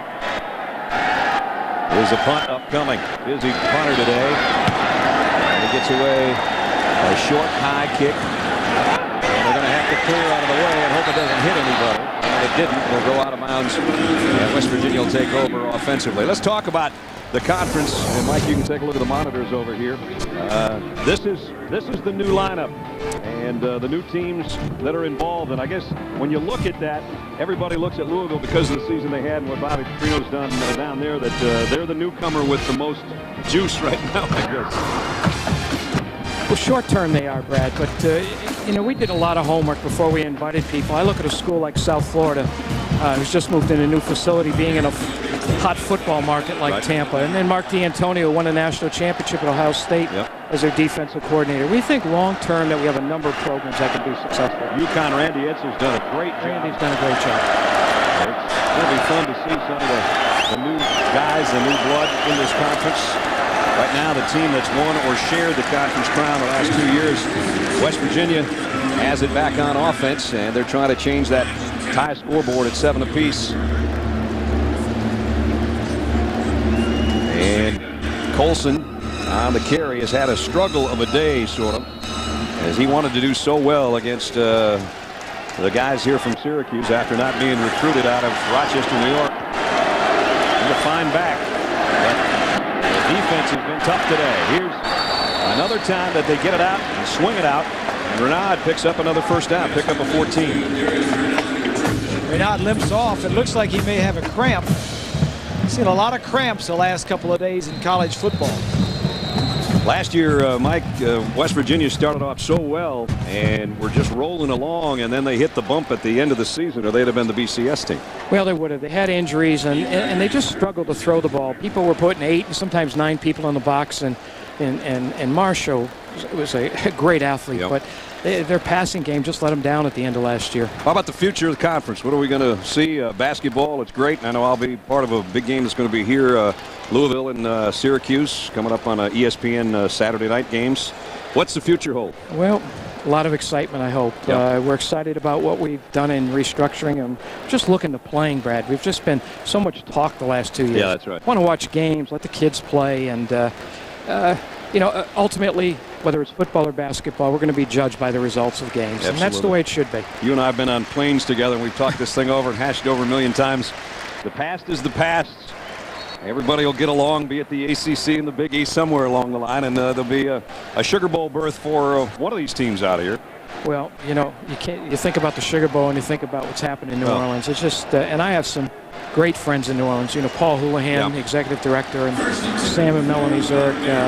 Prayers are with them. I just hope everybody there is okay. Right, exactly. Well said. We'll let you get back to the ball game. Brad, Bob, thank you very much. Mike Tranghese, the commissioner of the Big East, nice enough to join us here.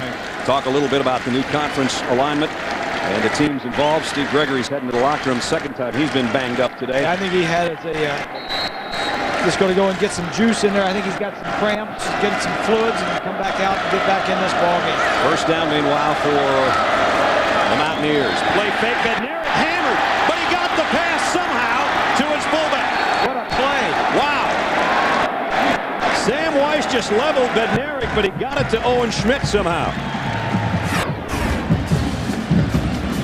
This is what, after you fake this ball, you got to come back and say, hey, listen, this guy's going to I've got to throw this ball quickly. You got to expect him to be there and get rid of it. And he got it out to Schmidt, who rumbled down the sideline and picked up almost a first down. Second down and a yard. Picked up 9 on that play. Boy, Weiss has been all over the field today. He's some kind of player. He is. One of the captains of the defense for Syracuse. Second and short now. Colson in there at the tailback, but it'll just be Bednarik. He'll take it off the right side and pick up a first down at the 45-yard line. Swanee? I just want to go back to the conversation we had with Weiss just the other day. We were talking, about speed.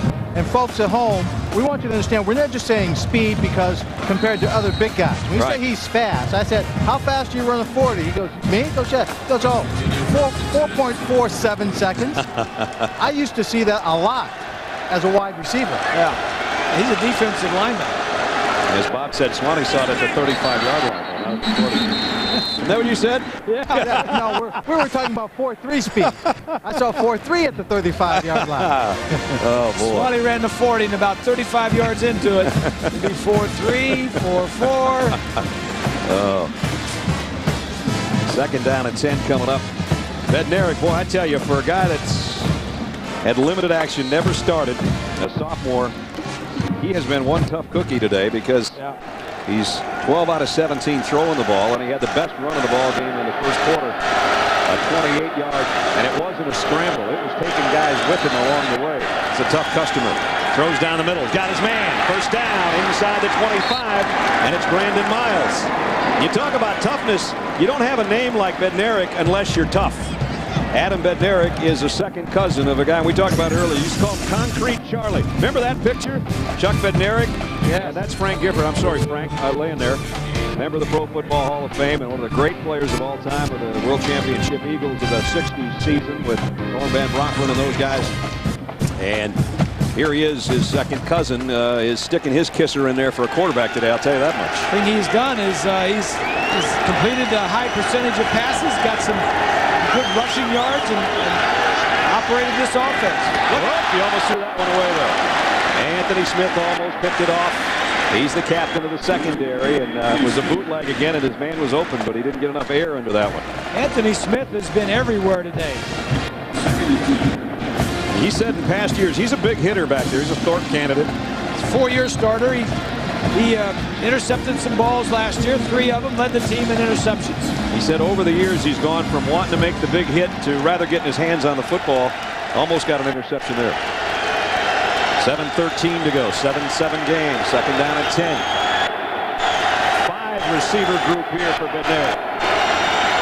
Tough roll to the left again, and hello, Kellen Pruitt.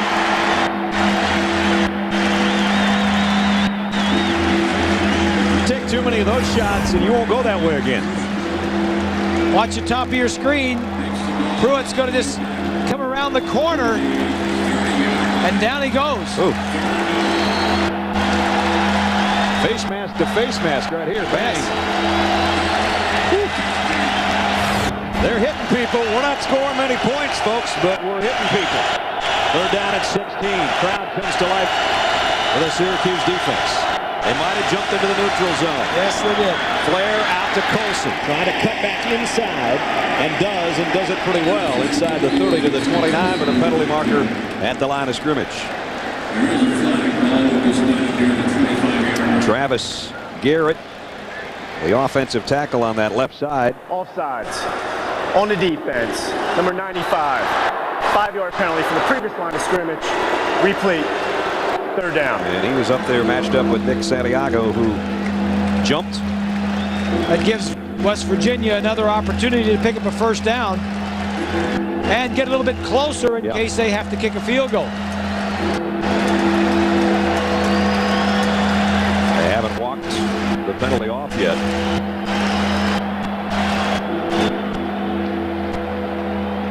I think it was going to be third down at about 11, and there they finally walk it off. Now just to the 25-yard line. Again, third downs have been hard to come by today. Third down conversions. Third downs have come easily. Conversions haven't.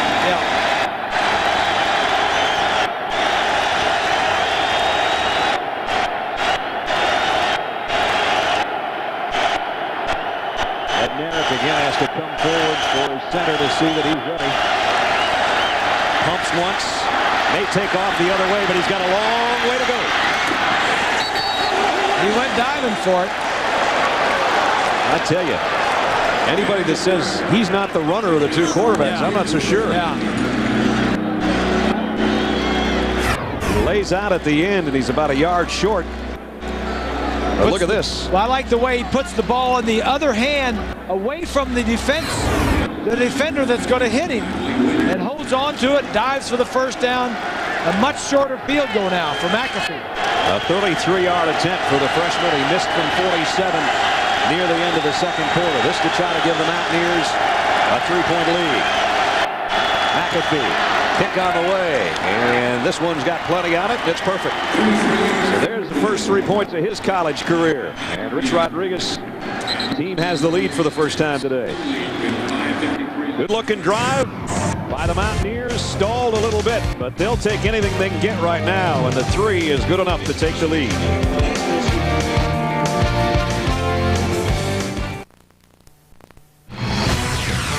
John Saunders back in New York with a Taco Bell update. Louisville facing Kentucky. Brian Brom goes in from 1 yard out. Our own Aaron Taylor thinks Louisville can run the table to the national championship game this year in their first year in the Big East. 7-0 lead, Brad. That's a nice thing about having played Brian Brom so much, John, last year, that he got looks in every conceivable situation for Stephon LaFleur. It wasn't just cleanup duty. And a lot of coaches are not comfortable doing that, but Brom His brother's there coaching him. I like that. Yeah. I like it. A lot of red, white, and blue in that game, huh? Yep, you got that right. Yeah, Howard Schnellenberger used to do that all the time. Early in the season, the first 2 or 3, 4 games, he'd always get the second string quarterback in there, even if he had a starter that had been starting for 2 or 3 years, just in case that starter got hurt in the 5th, 6th, 7th game. Then he would have some guy with some experience to put in. I tell you what, they're not complaining about that setup anymore in Athens, Georgia, after DJ Shockley's debut yesterday as the starter. Yep. And I think he should be the player of the week. You asked me who I liked. I think he threw for 5 and ran for 1, didn't he? Something like that. He did. Something like that. Vince Young had a big day quarterback for Texas. Matt Leinart, of course, you would expect to have a big day for USC. Those are some of the quarterbacking highlights from yesterday. The low lights would be the quarterbacks at Auburn and Oklahoma. Exactly. You know, the new ones starting out. McAvee to kick. He's just given his team the lead. Kareem Jones and Curtis Brinkley are back deep. Brinkley, a true freshman as well, out of Philadelphia.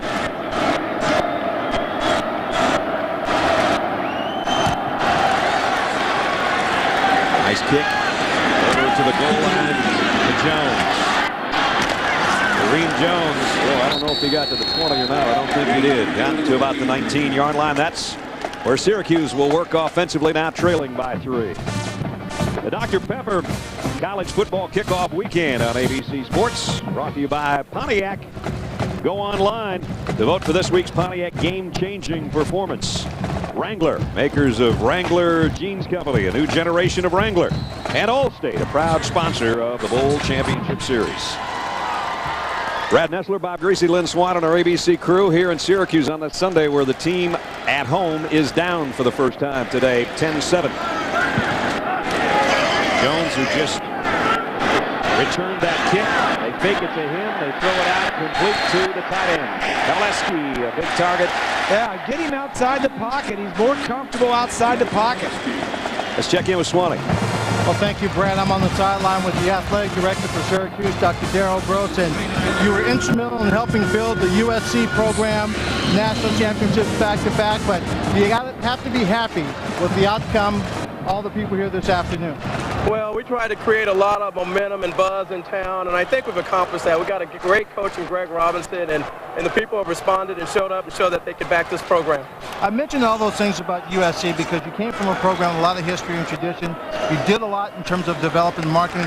What's in store for Syracuse down the road? Well, I think the same type of things. I mean, this place has so much great tradition and history, and we can build upon that, you know, and we're enhancing things here. It's not like you have to recreate it. The Syracuse name is a great brand name in all college sports.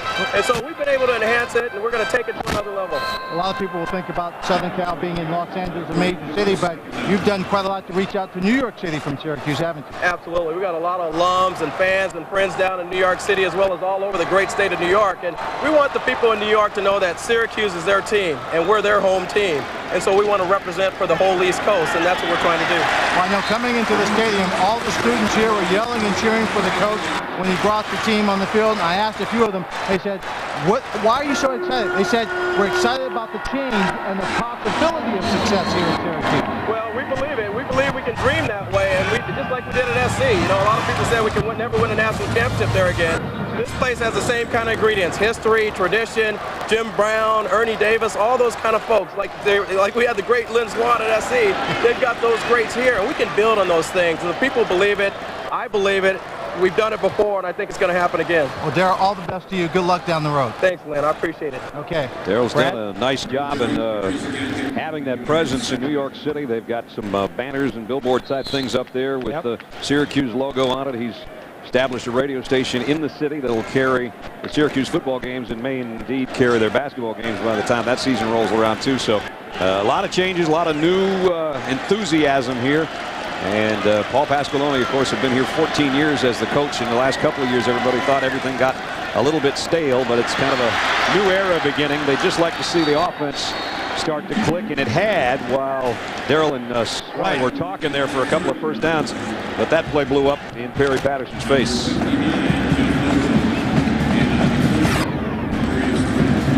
It's a screen pass. You mentioned, right, coming off of 2 first downs, you see the lineman going out.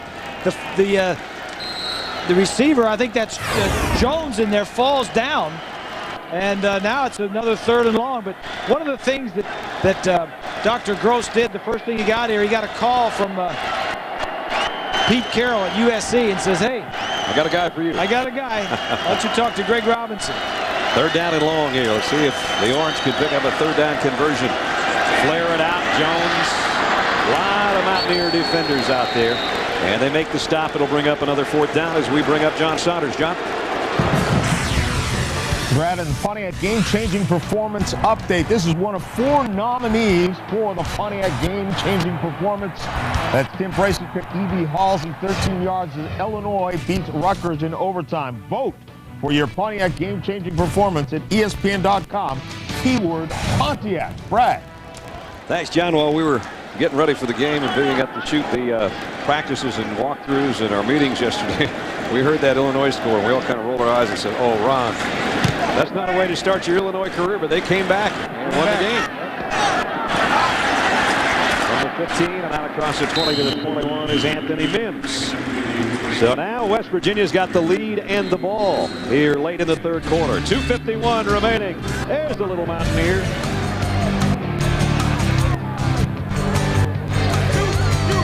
Meaningless this week. It might be a 3.5-hour diversion, but it's not even that this week with what's going on down the Gulf. And they still don't have, and finally the whistle. I can't believe they didn't blow that dead a long time ago. And now Colson gets in the face of Chris Thorner, and officials have to jump in there. And that play should have been whistled dead about 8 seconds before that, and they wouldn't have had that situation. But then I'm not a referee. Let's check in with Lynn. Well, Bob and Brad, you're talking about the Red Cross in relief, and certainly West Virginia has a strong support group on campus. Red Cross, they continue to do work, and there are a couple of students from Tulane and Xavier that will be going to school at West Virginia, as West Virginia will look into its college system to try and enroll more students. I also had a chance to talk to Dr. Nancy Carter, the chancellor here at Syracuse.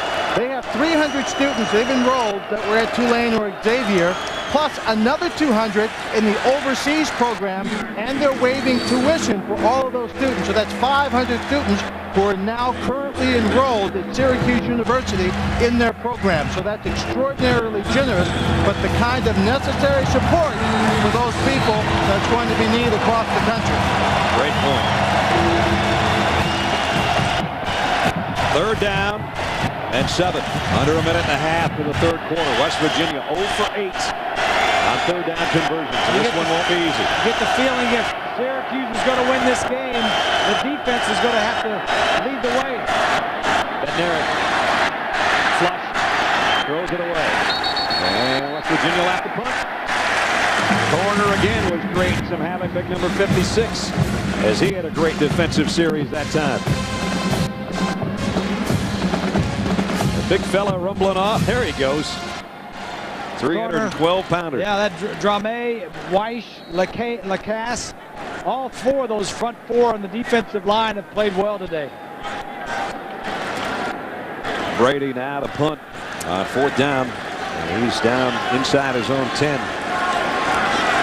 This is only our 14th punt of the game. So for you punt, pass, and kick aficionados.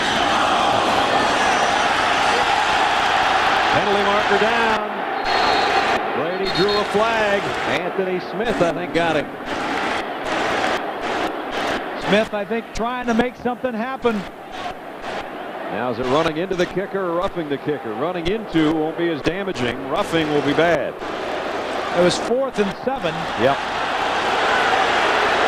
Running into is a 5-yard penalty.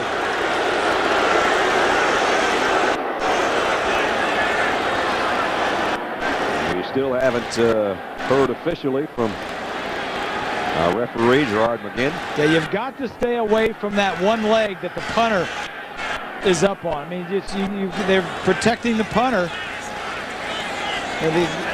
You just got to be careful. You just avoided a serious injury right there. Running into the kicker on the defense. 5-yard penalty for the previous spot. Replay. 4th down. So that's 4th down and 2. That's the point we were making. It's not a first down, but it was a poor punt.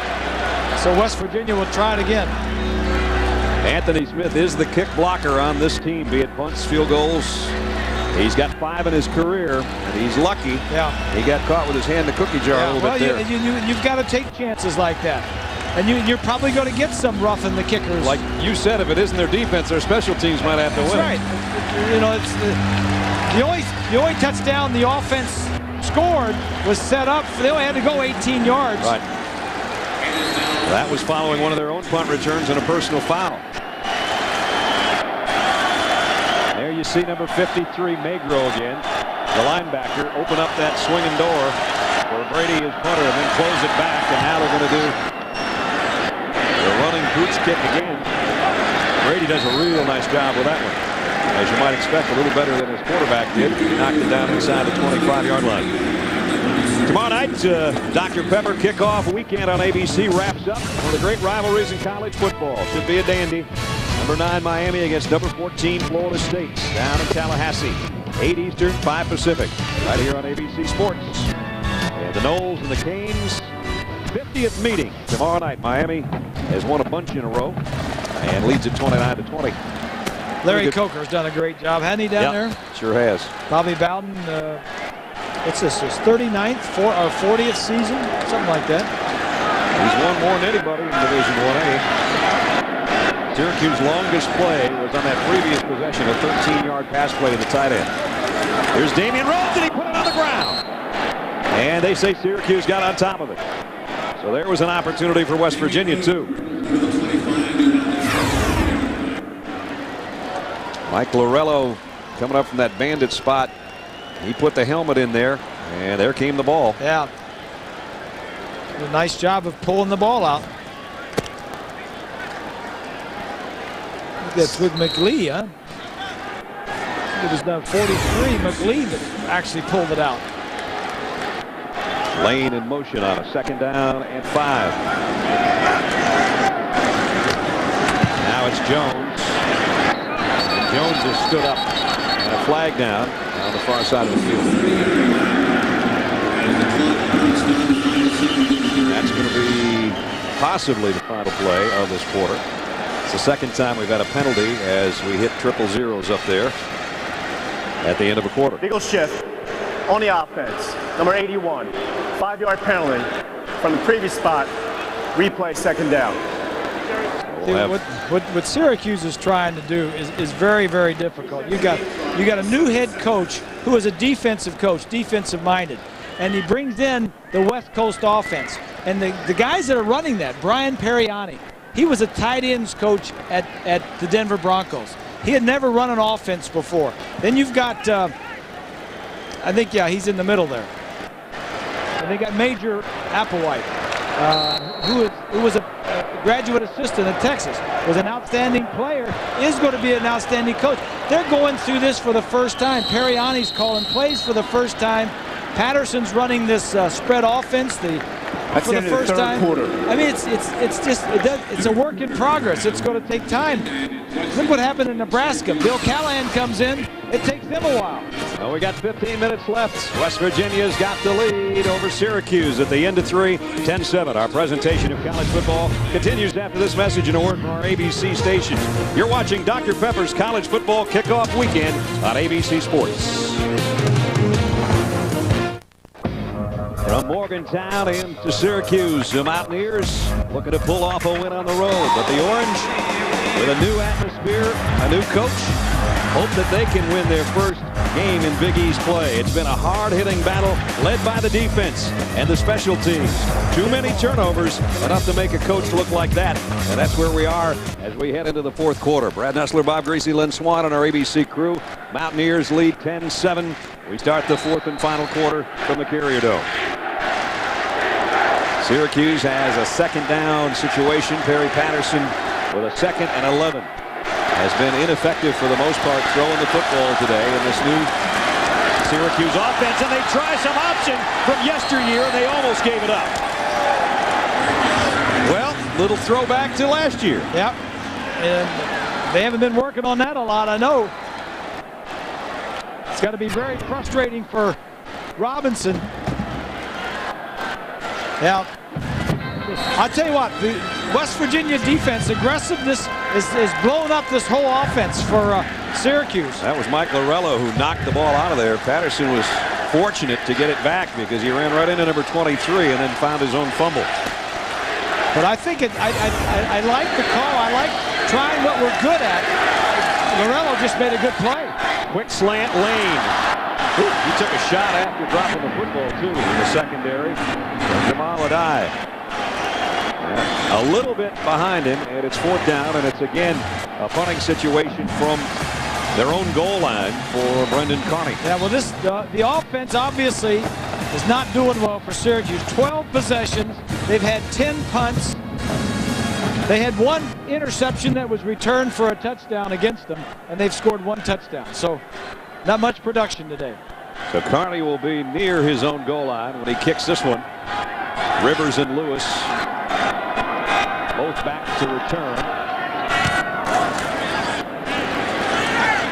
And takes a big West Virginia bounce.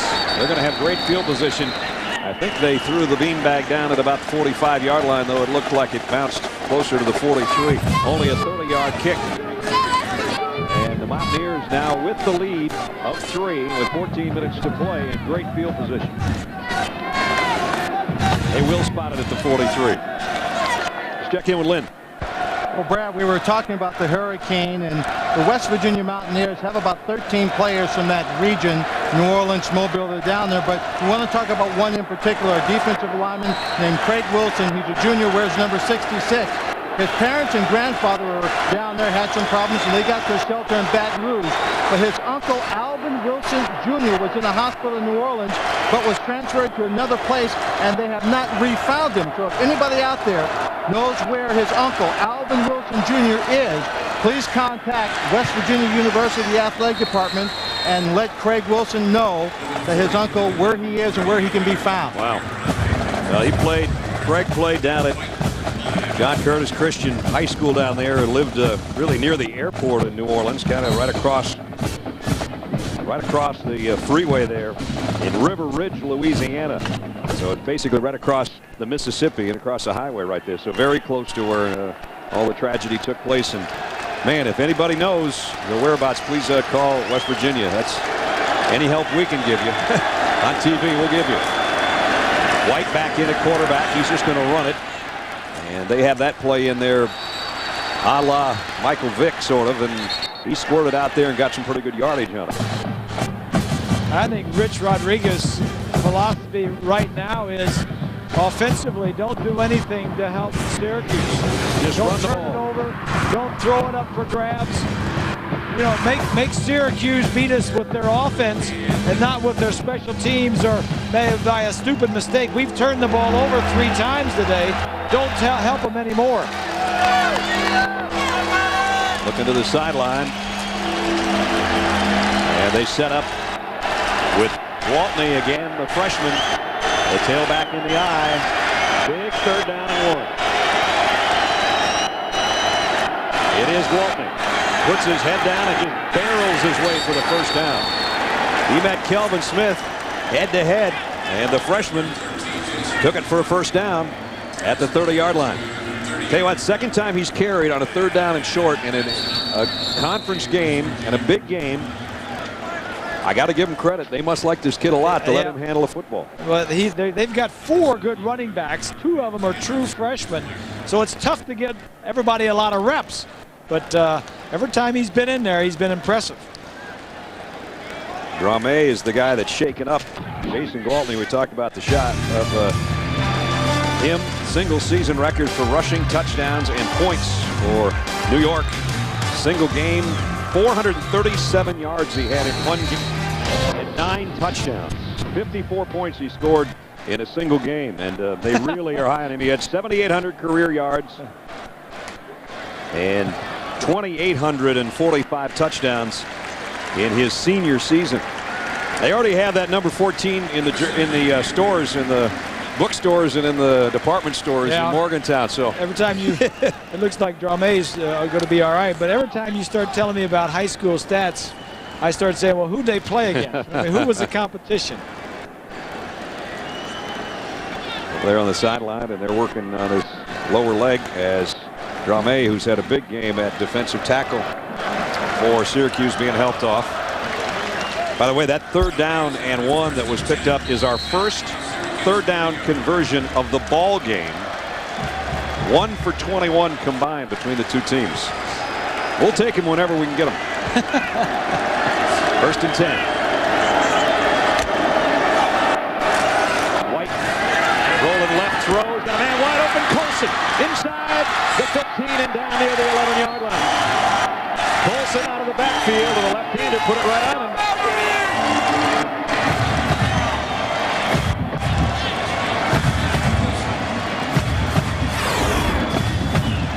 Here's Colston right here. He's just going to slide through the play action fake in the backfield.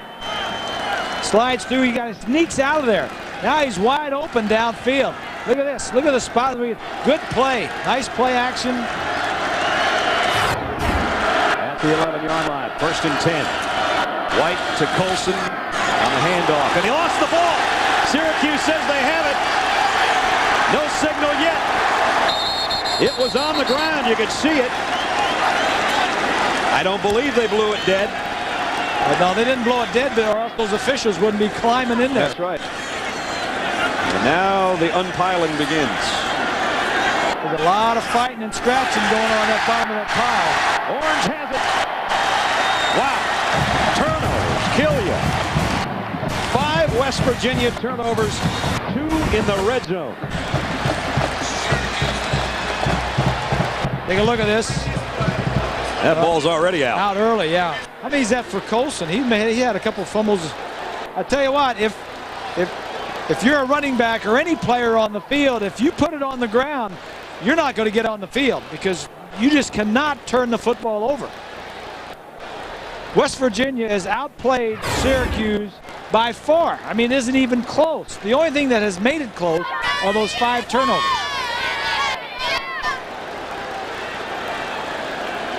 Remember, this is the guy that wanted so badly to play well against a team from his home area. And I think they're going to look at this one, but I don't really know what they're going to look at because that ball was clearly out. He was still running forward.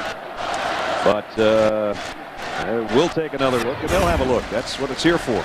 Replay, that is. The ball is already out right there. I think they're just seeing if they can. Well, no, they wouldn't see who recovered at the bottom of the pile. Just how much West Virginia has dominated this game. They've almost total yardage of almost 300 yards. Syracuse has 84 total yardage. Anthony Smith, the ball hawk of a safety, number 20, and he was the closest guy that looked to it. There's indisputable video evidence that there was a fumble on the play. Syracuse will retain the ball. 1st and 10. There was a flag on the play. Dead ball. Unsportsmanlike conduct on Syracuse, number 20. The foul will be at half the distance to the goal. 1st and 10. That's Anthony Smith. He's recovered 2 and forced 1, but the penalty puts his offense in a pretty bad spot. Yeah, and if you're a Mountaineer, you got to say, all right, we backed them up. Okay, we'll be back here in a minute. You know, we're going to have 3 plays. We're going to stop this offense. They're going to punt the ball, and we're going to be right back down there again. Yeah. There's where Perry Patterson will huddle the orange. There's the red zone turnovers that we talked about. Inside the 5 for Syracuse offensively, trailing by 3 with 11:39 to play. Rhodes knocked down at the 5. Great tackle out there by Adai again. Boy, he is a player. He's really a player. Always around the football. Way back when he was a youngster, he had 10 tackles, and an interception and a fumble recovery against Syracuse. He's playing like. Go ahead and run this from the end zone. It's going to be a play to our left. Adai is number 4. Watch as he fills the hole right here. Right here, he's going to fill the hole. That's what safeties do. He plays the pass and he plays the run. He's on the Ronnie Lott list for secondaries for the best player in the country. Ronnie'd like the way he plays the game, I'll tell you that much. to the 10. There's Breon Evans. Pickup of about 4. Boo McClee out there to help on the stop. And now here it is, as Bob said. If you can't pick up third downs, it's no big harm that you drop the ball down there if you can force a punt. At the conclusion of today's game, we'll select a Chevrolet player of the game. Chevy will make a $1,000 contribution to each university's general scholarship fund.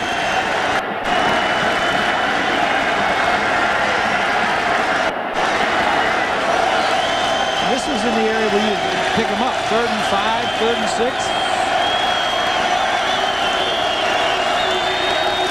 Patterson inside his own 5, letting it go long for Beadle. It's intercepted. Picked off by Anthony Mims. Ball goes right back to West Virginia. Well, it's about the same spot they would have got it probably if they would have punted it. Yeah, roughly. I'm sure that right about now, Perry Patterson's wondering where that power option offense is. We'll see if the West Virginia offense can hold on to it like they haven't been able to today. We'll check that when we come back.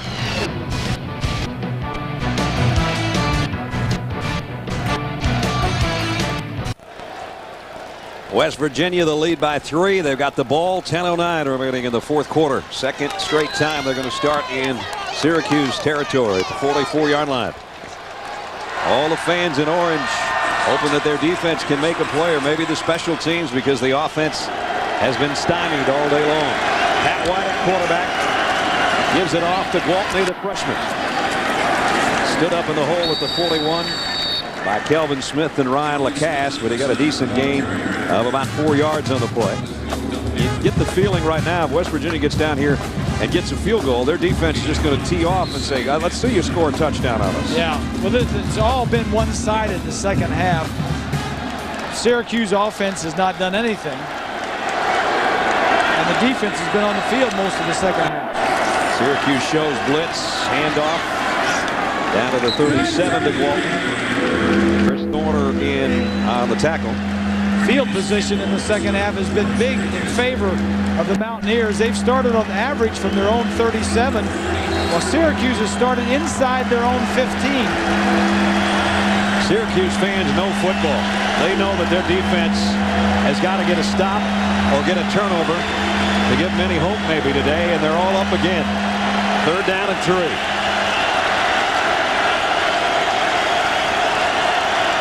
White may just run this thing. Nope, it's going to throw. Oh, Anthony Smith with the hit.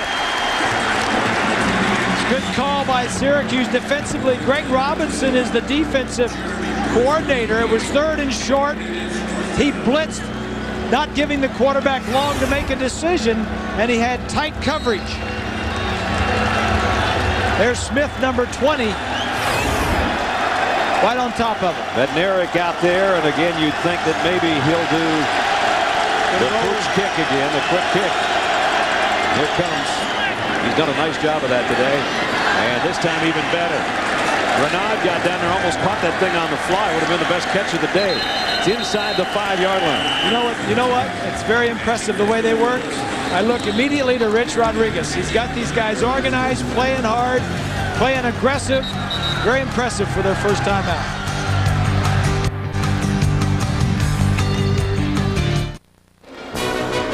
The Dr. Pepper College Football Kickoff Weekend on ABC Sports, brought to you by Dr. Pepper and your local Dr. Pepper bottler. Dr. Pepper, one taste and you get it. Chevy, the new Chevrolets, and American Revolution.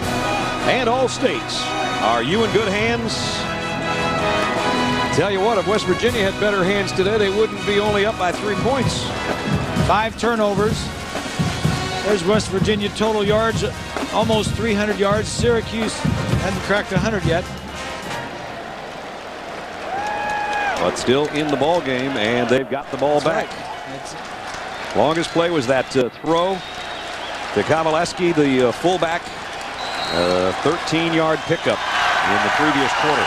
And Syracuse has not had good field position most of the game, but in the second half, it's been inside their own 15-yard line.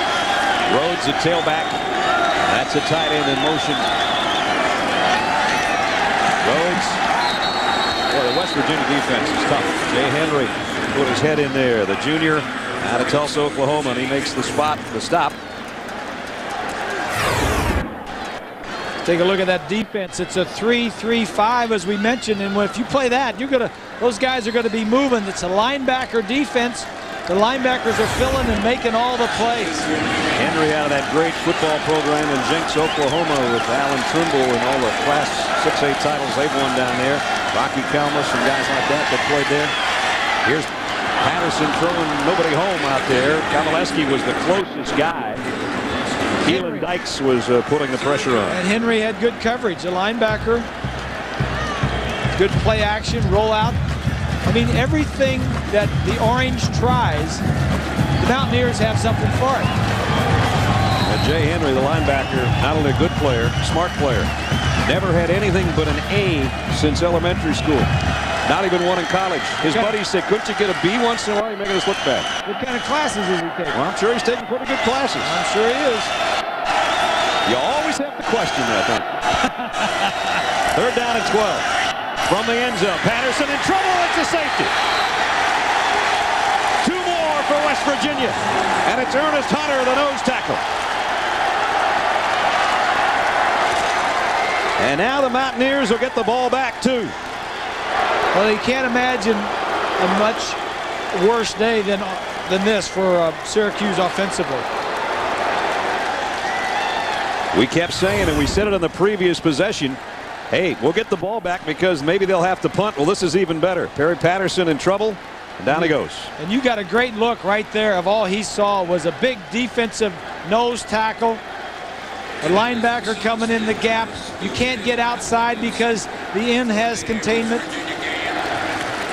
Take a look at what he sees. One of the things that Syracuse was very concerned about when you look at the West Virginia defense is their speed, their ability. They're a strong football team, but it's just their ability to attack at a very quick pace as a team, as a complete unit, and players don't get out of position, then they respond with that speed. There's nothing you can do about that. Yep. You know, I bet you one thing. As many times as Brendan Carney has either kicked off or punted today, he was hoping not to have a free kick coming up. Yes. Yeah, that's not good. So they'll have to kick it from the 20-yard line. 12-7 now. And if the Mountaineers go to the ground game, and if they even get 3 points, that would still put Syracuse in the position not only have to get a touchdown, but a 2-point conversion to tie the game. Right now they trail by 5 with 8:02. Tough day for Perry Patterson. Perry, there's going to be better days. At least we hope so. And I was just looking for better days. And next Saturday, 6 days from now, they play at home against Buffalo. And after that, they have Virginia at home. So their first 3 games are at home. You got to do a lot of work between now and next Saturday on that offense. First time in 50 years that Syracuse opens with 3 straight home games. Here's the free kick at the 31. Vaughn Rivers. And Rivers is rolling down the sideline. Let the Rivers flow all the way inside the 30 to the 28. 41-yard free kick return. This kid is not very big. He may not be Pac-Man Jones, but he's doing a pretty nice job on returns today. 5'9" and 165 pounds. You can't see him. Maybe that's why they can't get him. Can't see him, can't catch him. Yeah. Finally, they tackled him, but not before he got inside the 30. Nice run back, young man. So now, great field position, under 8 minutes to go. Bednarik back in at quarterback. You can almost feel Rich Rodriguez's wheels turning right now. The ball game's ours if we don't drop it. Nice hit by Drame, who was shaken up earlier and came back in, twisted knee and all. He's still playing and makes a big play there. Time permitting, Thrifty Car Rental post-game report. John, Pony, and Aaron, they'll be in New York. Kind of look ahead to what's coming up tonight and tomorrow night and what is going on. For instance, right now, Louisville in action. NC State and Virginia Tech play tonight. And our Dr. Pepper kickoff weekend concludes tomorrow night with Miami and Florida State. So John, Craig, and Aaron will be along if we have time. 7:15 is our time remaining in the fourth quarter. Bednarik lofts one, he's got his man. On the run, Pernell Williams. I like that play. That's a fancy play. And it seems like every time Kellen Pruitt, the linebacker, comes with that pressure, that spot's open, and Bednarik knows it. Here is Williams. He's going to slide this way. They're going to fake it the other way. Fake it to the left, sneaks out to the right side. Throws it right over Pruitt. And there he is. Just throws it right out there, wide open. That's been pretty successful today. Another third down. They didn't quite get the first. Third down, maybe a little bit less than a yard, and they still come with a spread offense. And it's going to be Bednarik straight ahead. I don't think so. I don't know. Very close. I would think that he is a length of the football short, but we're a long ways away, and our yellow line maybe will tell us better. The officials will tell us for sure. I'm going to take a look at it. Now, do you go for the field goal here and try to make it an 8-point ball game with a freshman kicker on the right hash? Might be a moot point if they have first down, but I don't think they do. Not even the length of the football. Just the hook and a couple of links. All right, Rich, what are we going to see?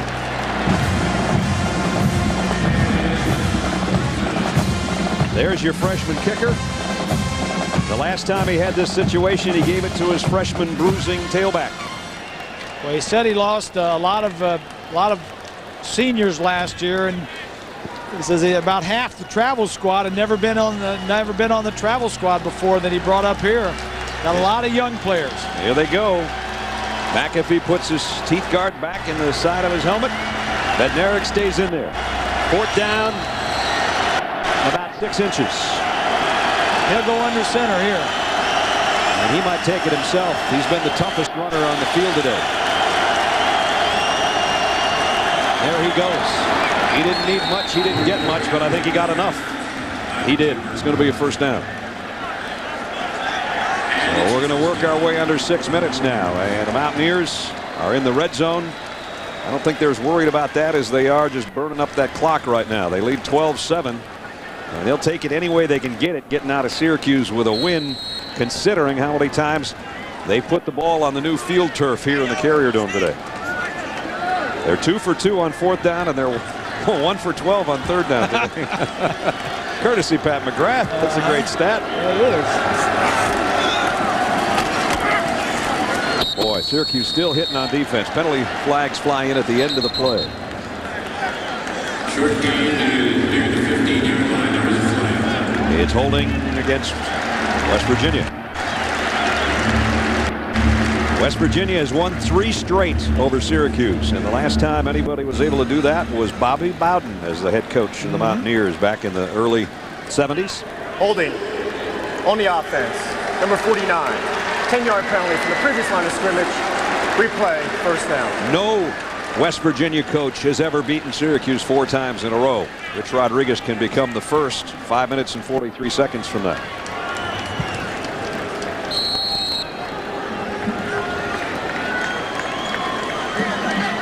Well, I'm sure Greg Robinson will remember this day. Probably not for anything. Yeah, anything positive. First down at 20. They walked off the penalty. Play action. Bednarik going to roll and keep it on his own. Boy, he is a tough runner at the 20-yard line. You know, I don't know if the 2 quarterback situation will be something that Rich will stay with all season long. I think both these kids have looked good at times today, and you look back in the '93 season, West Virginia went to the Sugar Bowl, and they had Jake Kelchner and they had Darren Studstill, and they used both of them pretty much all year long. Now, I don't know if you like to do that. Maybe Rich doesn't have a problem doing that. I think both of them have played well, especially this guy. Yeah, I think Bednarik has played well, but I think White deserves a chance to continue playing. Remember, he had the best pass of the day, probably. Now Bednarik got loose again, and he's inside the 15 down to the 13-yard line. I mean, this kid has run the ball quite a few times, and he's going to be battered and bruised. You better have somebody else that can play quarterback. Yeah. When your quarterback runs this much. You don't see many guys, though, on their first start that just stick their nose in there, and he hasn't seemed rattled at all. And even when things break down, he finds something to do with it. This is his 12th carry of the day for about 75 yards. He's got my vote. 3rd down and 4.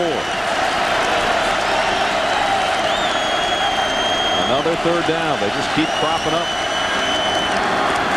On the run. Inside the 10 is going to be really close for Pernell Williams. And they had to measure the last time. This time looks like another half-yard short. They finally spotted down. They put it right at the 9, so it's almost a yard short. Now you're on the left hash. And you got a 26-yard field goal. Do you take it, or you keep ramming your head in there? They're going to talk about it. I think they are. But they did run about 4.5 minutes off the clock on this drive. They'll think it over while we do too. Come back with us. 3:31 to play. Mountaineers by 5.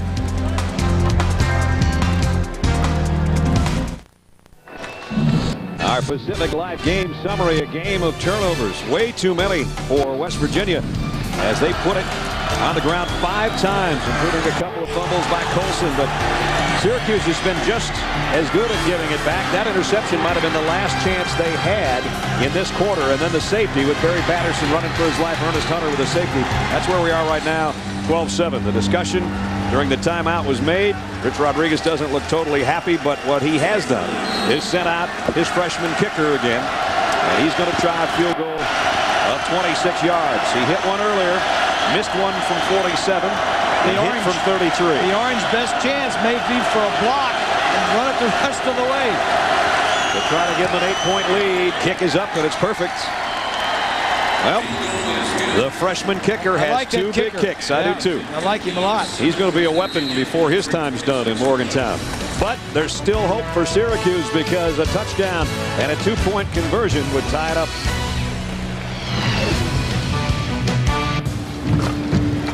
All right, Mike, we'll see you in a few minutes. 3:26 remaining in the ball game here at Syracuse. And Barry Patterson knows what lies ahead, needing to go the length of the field depending on his kick return, and needs a touchdown and a 2-point conversion. Here's the guy that has scored the last 6 points of the ball game, Pat McAfee, the freshman. His 2 field goals plus an interception return for a touchdown for West Virginia has been their scoring. At the 2-yard line is Steve Gregory. Gregory out across the 20, got out to about the 24-yard line. 22-yard kick return as we check in with John in New York. John? We're at time now for the singular player of the year update. Could it be Omar Jacobs? 458 yards and 5 touchdowns passing. Text the word vote to 87654 now from your singular phone for your ballot and a chance to win a trip to the national championship game. That's your singular player of the week update. I almost forgot about Brian Calhoun's 250 and change and 5 touchdowns for Wisconsin in that same game. You can't have 2 better individual performances in one game than those 2 guys. Especially for Jacobs, quarterback going into Madison, Wisconsin, and hostile territory, playing that well. I was very impressed with that.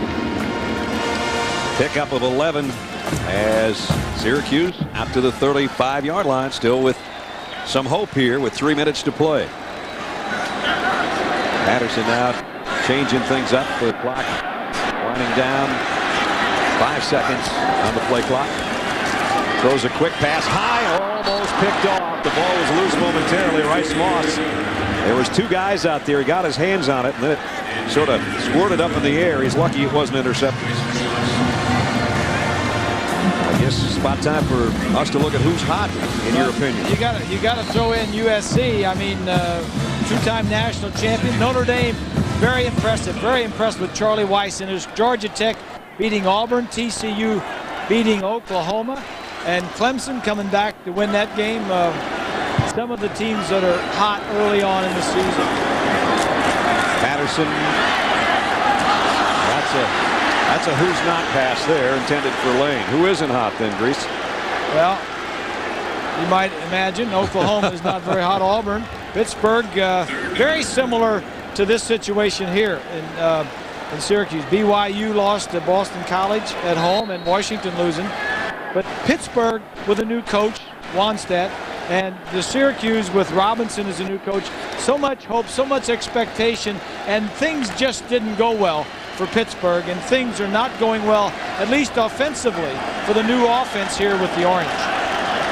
Syracuse in this game has been held without a first down on 11 of their 16 possessions. They need another one here on third. Patterson's in trouble. Lorello's got him. The Bandit just may have stolen the last chance that Syracuse had. Well, he's just too quick for the offensive lineman.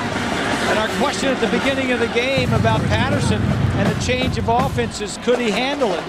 And I don't think it's just him. I think it's, like I've said during the game, it's the whole offensive scheme. It's the quarterback coach, it's the line coach, it's the offensive coordinator, the whole offensive staff, and the whole staff in general. Just coming in and putting together a new offense, it just can't be done overnight with the players that they had last year. If you drafted some players, first draft pick, I'd take Leinart, you know. Yep. I'd have him as my quarterback. Don't get to do that. No, you don't get to do that. Brendan Carney's punt out of bounds over at about the 25-yard line, beg your pardon. We're under 2 minutes. And West Virginia with an 8-point lead and a chance to just ice this away and start their season 1-0 in the Big East and beat Syracuse for the 4th straight time. No coach has ever done that.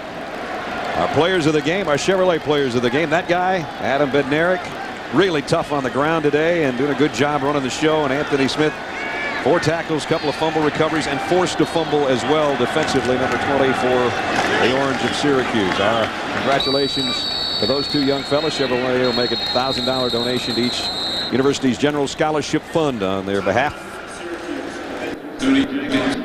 Syracuse takes time out here as we're down to 1:51.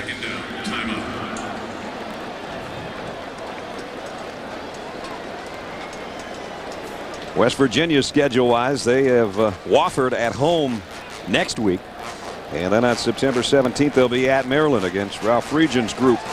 Their big matchup, at least one of them that they always talk about, will be against Virginia Tech October 1st.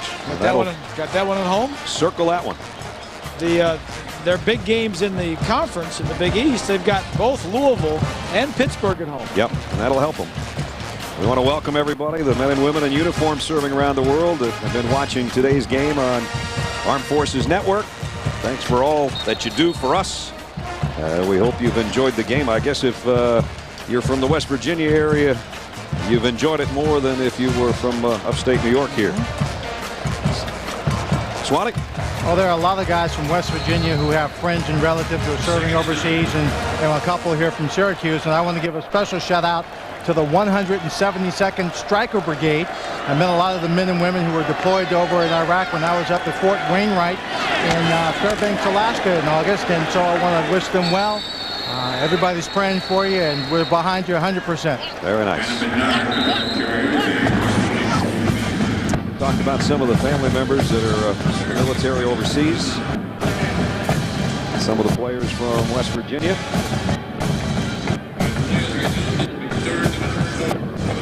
And then there's an Anthony Michael Killington who's in the Marines. He's over in Afghanistan, and his brother is over here on the sidelines with the medical staff for Syracuse, so didn't want to leave him out. We're down to no timeouts remaining for Syracuse and 1:42 left, but it is a 3rd down situation. If West Virginia can get a first down, it should be academic, but 3rd downs have not been easy for either team today, that's for sure. And Syracuse defense has been out there a lot today. And what Syracuse and Greg Robinson is hoping for, obviously, there's been a bunch of turnovers. The ball's been on the ground a lot. West Virginia's fumbled it a lot. If the Orange could pick one of those up and run it in, get a 2-point conversion, this game is tied. Again, Waltney, the freshman tailback, is behind Bednarik on 3rd and 4. Bednarik's been the best ball carrier of anybody today. He gets Gives it off to the freshman, though, and he didn't get the first down. He got close. Tripped up. Got about a yard short out to the 34-yard line. Well, we've got a quick moment. Let's check in with John in New York. Well, Brad, Louisville is starting to pull away from arch rival Kentucky. Michael Bush from 11 yards out just bowls his way into the end zone. They've added another touchdown. So number 12 Louisville leading Kentucky 28-7. As you can see, they have not reached halftime. Brad, back to you.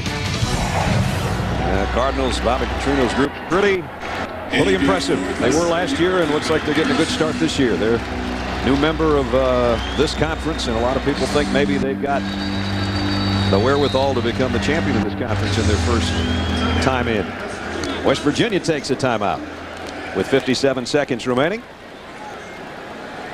And West Virginia leading by a score of 15-7 tonight. ESPN2 back on campus, presented by State Farm, and then it's going to be Virginia Tech and North Carolina State, and it'll be not necessarily the debut of Marcus Vick, Michael's little brother, but his first time back after missing last year. In the previous year, he got some duty in there with Brian Randall, but that should be a good test for him down at NC State, where they got a heck of a defense. That good defense. That's right. That's tonight on ESPN2. Bob and Brad, I just want to lob in an opinion here. You know, this has been a tough game for Syracuse, with Greg Robinson wanting to put in the West Coast offense, but a lot of this has to do with the talent you inherit. He inherited option football talent and not West Coast talent, especially when you look at Charlie Weiss and what he did at Notre Dame. He inherited West Coast offense talent from Tyrone Willingham.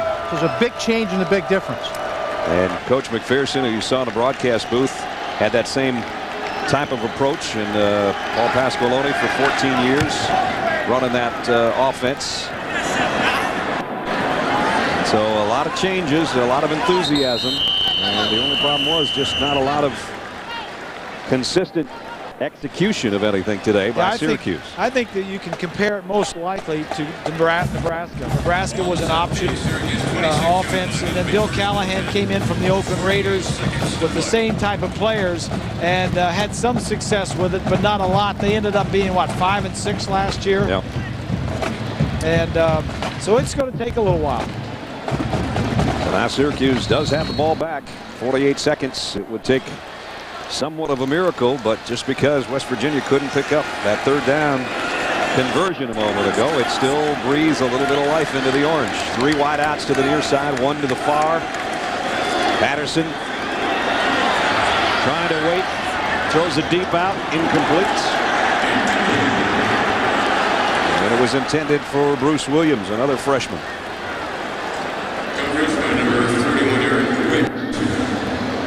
Now down to 41 seconds and 3 more tries unless they can move the chains. But Narek played very, very well today. Yeah, he waited around for 3 years, finally got his opportunity to play, and did a very nice job. Happy so far, but there's that much time left.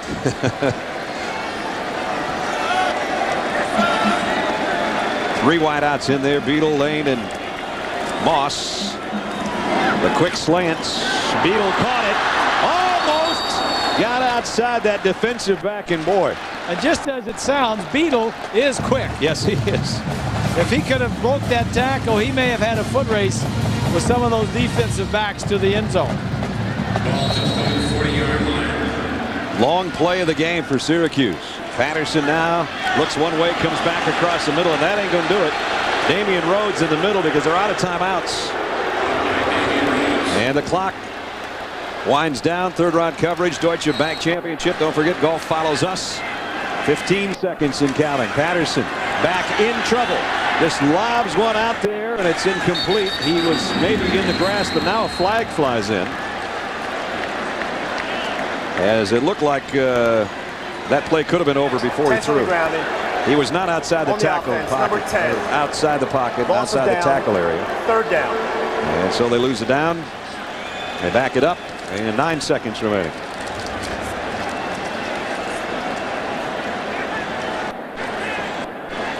So the Greg Robinson era, after waiting 30 years to become a head coach, Doesn't appear it's going to be a successful one, barring a miracle right here.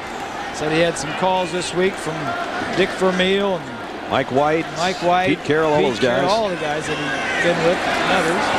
Patterson will be the last play right here. And it's incomplete. 3 seconds left. So we got 1 play left. Barring a touchdown, it's over. 4th down and 13. 15-7. West Virginia clinging, and they'll be happy. They're not going to be happy that it wasn't pretty. They're going to be happy that they turned it over 5 times and could still win a ball game on the road. You know, they're throwing it to the outside, and that's not where you're going to get the big yardage. You need a touchdown here. You need to throw it inside. The last 2 or 3 plays should have gone inside, and then first down, stop the clock. Get up there and then down the ball. They either need a prayer answered here or they need a hook and ladder, something. Maybe won't get the pass off. I don't know if they will or not. Now he goes deep. Patterson. Everybody out there. Knocked down, and it's over. West Virginia knocks it away. And the game comes to a close amid a light chorus of boos. West Virginia wins it. Final score 15-7. ABC Sports is online at ESPN.com. Search ABC Sports. Don't forget PGA Tour. Deutsche Bank Championship 3rd round coverage is next on ABC. Right now, for Bob Greasy and Lynn Swan, I'm Brad Nessler saying so long from Syracuse. Once again, the final score. Mountaineers of West Virginia from Morgantown on the road win it 15-7 over the Orange of Syracuse. West Virginia 1-0 in the Big East with an 8-point win. This has been a presentation of ABC Sports Championship Television.